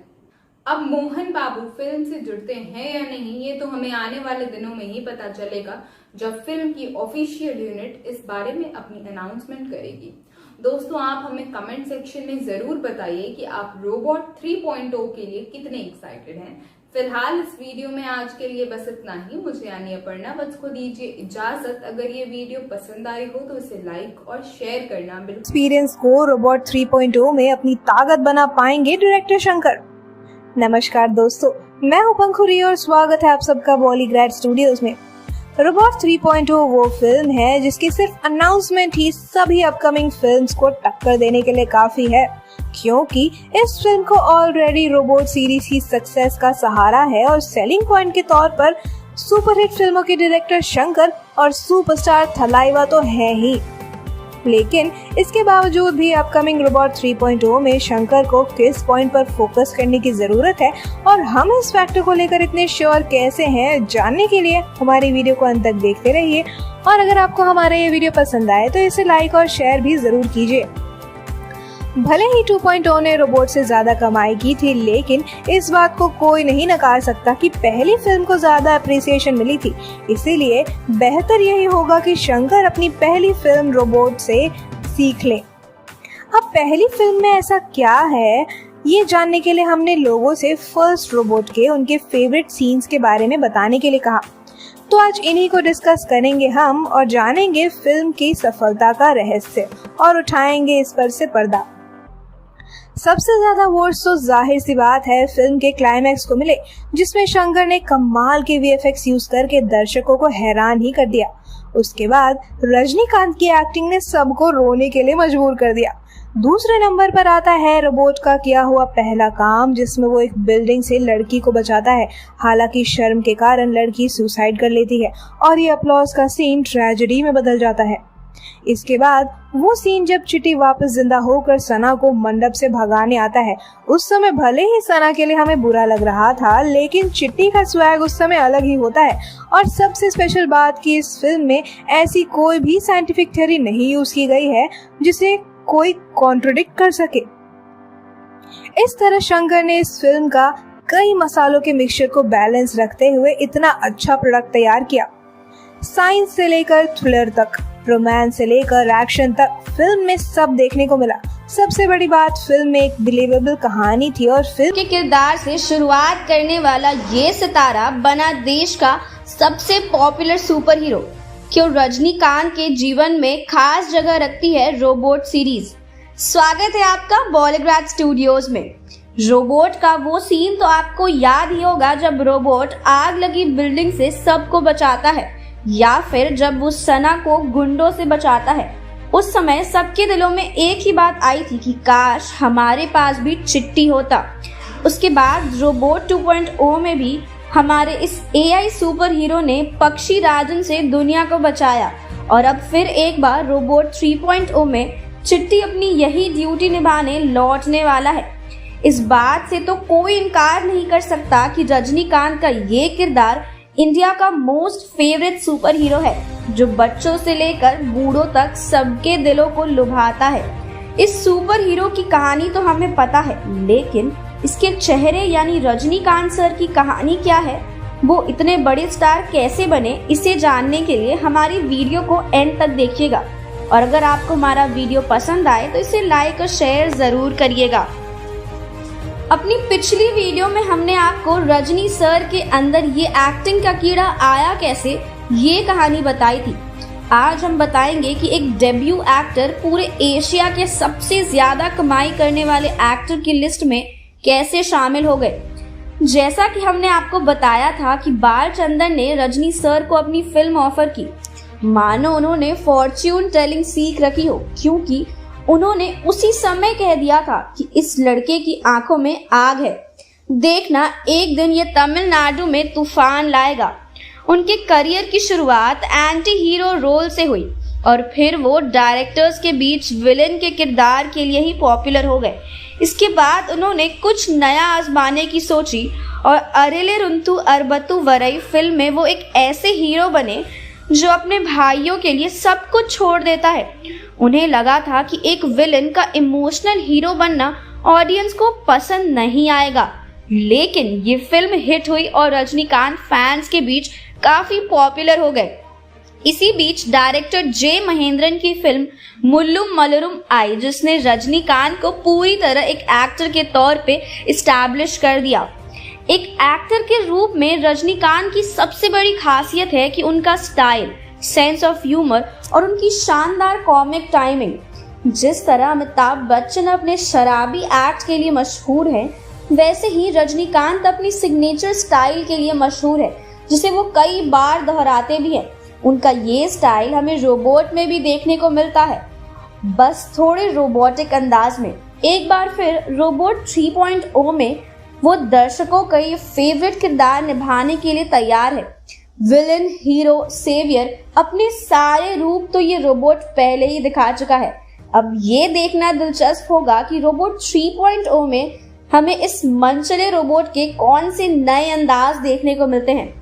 और अगर आपको हमारा वीडियो पसंद आए तो इसे लाइक और डायरेक्टर शंकर ने इस फिल्म सीरीज के ऊपर काफी मेहनत की है, स्पेशली अपने फिल्म के लीड कैरेक्टर चिट्टी के ऊपर। डॉक्टर वसीकरन ने चिट्टी को बनाया था और उसे एक मल्टीपर्पज रोबोट के तौर पर डिजाइन किया, जिससे वो आर्मी में बैटल्स के दौरान भी हेल्प कर सके।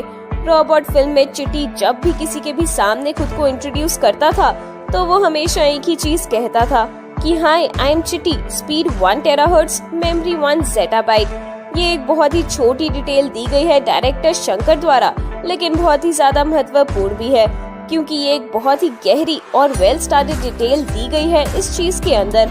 जैसे कि चिट्टी ने फिल्म में खुद ही बताया था कि उनकी स्पीड है 1 टेराहर्ट्ज और 2010 में ऐसी स्पीड उपलब्ध तक नहीं थी।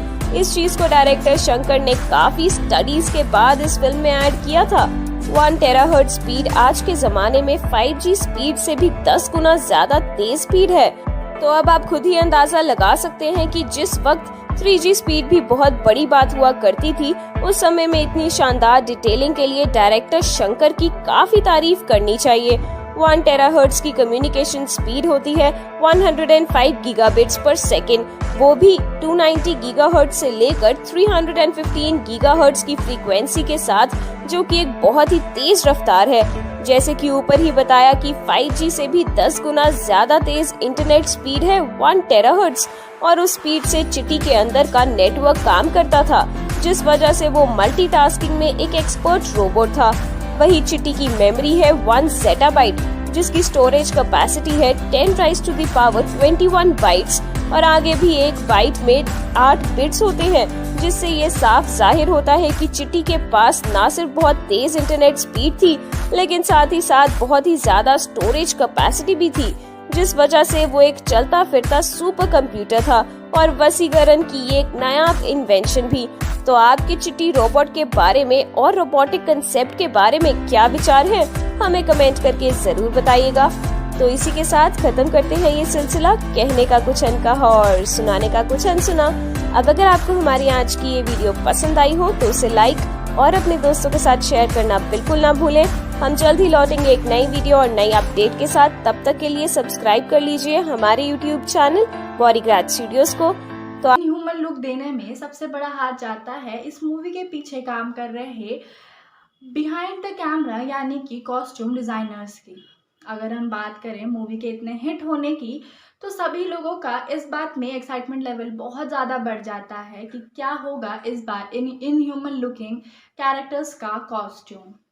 जी हाँ दोस्तों, इतने बेहतरीन तरीके से इन कॉस्ट्यूम्स को डिज़ाइन किया जाता है कि पता ही नहीं चलता कि वह रजनीकांत असल में है। ऐसा लगता है कि हम लोग सच में ही चिट्टी या फिर वासीग्रहण को ऑन स्क्रीन देख रहे हैं, जो कि दो अलग अलग पर्सनालिटीज़ हैं। तो आइए आज इन दोनों कैरेक्टर्स के असली राज के बारे में से पर्दा उठाते हैं। तो दोस्तों, इन दोनों कैरेक्टर्स को इतना ज़्यादा सक्सेसफुल और इतना ज़्यादा लिविंग दिखाने में सबसे बड़ा हाथ है कॉस्ट्यूम डिज़ाइनर का।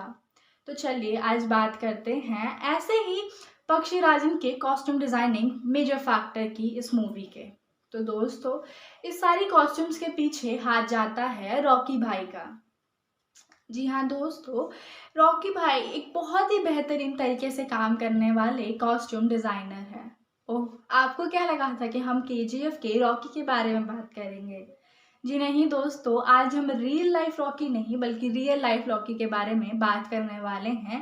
तो दोस्तों, आज हम बात कर रहे हैं बिना कैमरे के सामने आए बिहाइंड द कैमरा सारी मेहनत करके इस मूवी को इतनी मेजर सक्सेस दिलाने में, यानी कि कैमरे के पीछे काम कर रहे कॉस्ट्यूम डिज़ाइनर की।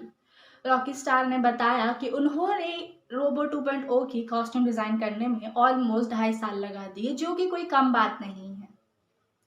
इसके अलावा उन्होंने ये चीज़ भी क्लैरिफाई करके कही कि रोबो 2.0 में अक्षय के लास्ट सीन में बहुत ज़्यादा मेहनत लगी थी और उसके लिए उन्हें एक्स्ट्रा मेहनत करनी पड़ी। उन्होंने ये चीज़ को मेक श्योर किया है कि कोई भी कॉस्ट्यूम एक्स्ट्रावेगेंट या फिर अननेसेसरी ना शो हो, और ये टैलेंट किसी हॉलीवुड या किसी बाहर देश से कॉपी किया हुआ नहीं बल्कि इंडिया का खुद का है, जो कि एक ऐसी जगह है जो कि टैलेंट की खदान है। जितना काम में लो उतना ज़्यादा और बढ़ती जाती है। जी हाँ दोस्तों, उन्होंने बताया कि अक्षय की लास्ट सीन के कॉस्ट्यूम में बहुत ज़्यादा मेहनत लगी थी और उनके 5-6 कॉपीज़ तो ऑलरेडी रिजेक्ट हो चुकी थी। उसके बाद जो कॉपी फाइनल हुई उसके भी उनको 3-4 कॉपीज़ बनानी पड़ी ताकि कोई भी लूप होल या गलती की गुंजाइश ना रह जाए। तो देखिए दोस्तों, कितनी ज़्यादा मेहनत लगती है एक कॉस्ट्यूम के पीछे। उन्होंने ये भी बताया कि इतना ज़्यादा काम होता था कि अक्षय कुमार की लास्ट इन बैंड की शिफ्ट के लिए उनको सुबह 5 बजे से पूरी टीम के साथ मिलकर काम करना पड़ता था, और अक्षय कुमार के हेयर, मेकअप और कॉस्ट्यूम की फिटिंग एंड ऑल में ही कम से कम 5 घंटे लग जाते थे। इससे ये बात तो क्लियर हो गई कि ऑन स्क्रीन बैठकर, टीवी के सामने बैठकर कमियां निकालना और बहुत ज़्यादा तारीफ करना या फिर कुछ भी बताना बहुत आसान है। बेसिकली जजमेंटल होना तो आसान है, लेकिन उसके पीछे लगी हुई मेहनत का हमको कोई अंदाज़ा नहीं होता। तो दोस्तों, आपकी इस मूवी के कॉस्ट्यूम में रजनीकांत के वर्क को देखकर उन्होंने क्या कहा? स्वागत है आपका बॉलीग्रेड स्टूडियोज में। रोबो 3.0 की खबरें आग पकड़ रही है और फिल्म से जुड़ी हर अपडेट को जंगल की आग जैसा ही रिस्पांस मिल रहा है। फिल्म की कास्टिंग, डायरेक्टर से लेकर DOP या फिर किसी भी क्रू मेंबर से जुड़ी हो, कोई भी खबर आग नहीं होती। जाहिर है क्योंकि ये सीरीज है ही इतनी खास कि फैंस तो क्या सेलिब्रिटीज भी इसकी तारीफ करने से खुद को रोक नहीं पाते हैं। यहाँ तक कि हॉलीवुड की जानी मानी हस्तियों ने भी फिल्म, डायरेक्टर और एक्टर की तारीफों के फूल बांध रहे हैं। इस इंटरनेशनल फिल्म से इंस्पायर्ड और अट्रैक्टेड लिस्ट में एक और बड़ा नाम शुमार हो गया है। ये कौन है और इन्होंने क्या कहा, जानने के लिए हमारे वीडियो को अंत तक देखते रहिएगा। और अगर आपको हमारा वीडियो पसंद आया तो इसे लाइक और शेयर और हमारे चैनल को सब्सक्राइब करना ना भूलिएगा। इससे पहले भी हम आपको अपने एक वीडियो में एवेंजर्स एंड गेम के डायरेक्टर जो रूसो के फिल्म रोबोट को लेकर बयान का खुलासा कर चुके हैं। अब जहां मार्वल हो उससे DC कितना समय दूर रह सकते हैं, तो अब DC के very popular super rich character Batman की फिल्म बैटमैन रिटर्न्स में एज अ कॉस्ट्यूम डिजाइनर काम कर चुकी मैरी ई वोगेट ने 2.0 फिल्म को लेकर अपना एक्सपीरियंस बयां किया है। दरअसल मैरी ने रोबोट सीरीज के कॉस्ट्यूम डिजाइन किए हैं। हालांकि अक्षय का कॉस्ट्यूम उनका डिपार्टमेंट नहीं था। डायरेक्टर शंकर के साथ काम करने के अपने एक्सपीरियंस को बयां करते हुए उन्होंने बताया कि शंकर के बोल्ड अनप्रॉमिसिंग विजन से वो हमेशा इंस्पायर्ड होती हैं। शंकर कुछ नया करने से कभी डरते नहीं हैं और कैसी भी सिचुएशन हो वो हार नहीं मानते और अपनी सोच को किसी भी कीमत पर रियलिटी में बदल कर दिखाते हैं। वो बहुत क्रिएटिव और खासकर out of the box ideas उन्हें बेहद पसंद है। अपनी सोच को वो काफी क्लियर शब्दों में पेश करते हैं, जिससे मुझे मेरे हिस्से का काम करने में आसानी होती है। रजनीकांत सर के साथ काम करने के बारे में भी उन्होंने कहा कि चिट्टी का वो सूट जो उन्हें हीरोइक और स्ट्रॉन्ग दिखाता है, उसे कैरी करना बहुत मुश्किल था, लेकिन रजनी सर की डेडिकेशन के कारण ये भी पॉसिबल हो गया। अपनी अगली वीडियो में फिल्म की कॉस्ट्यूम डिजाइनिंग से जुड़े कुछ और हैरान करने वाले फैक्ट्स हम आपके साथ शेयर करेंगे। और अगर आपने जो रूसो वाला हमारा वो वीडियो मिस कर दिया है तो आप प्लेलिस्ट से उसे देख सकते हैं। और अगर आपको हमारा ये वीडियो पसंद आया है तो इसे लाइक और शेयर जरूर करें और फिल्मी दुनिया से जुड़ी ऐसी ही खबरें जानने के लिए हमारे चैनल को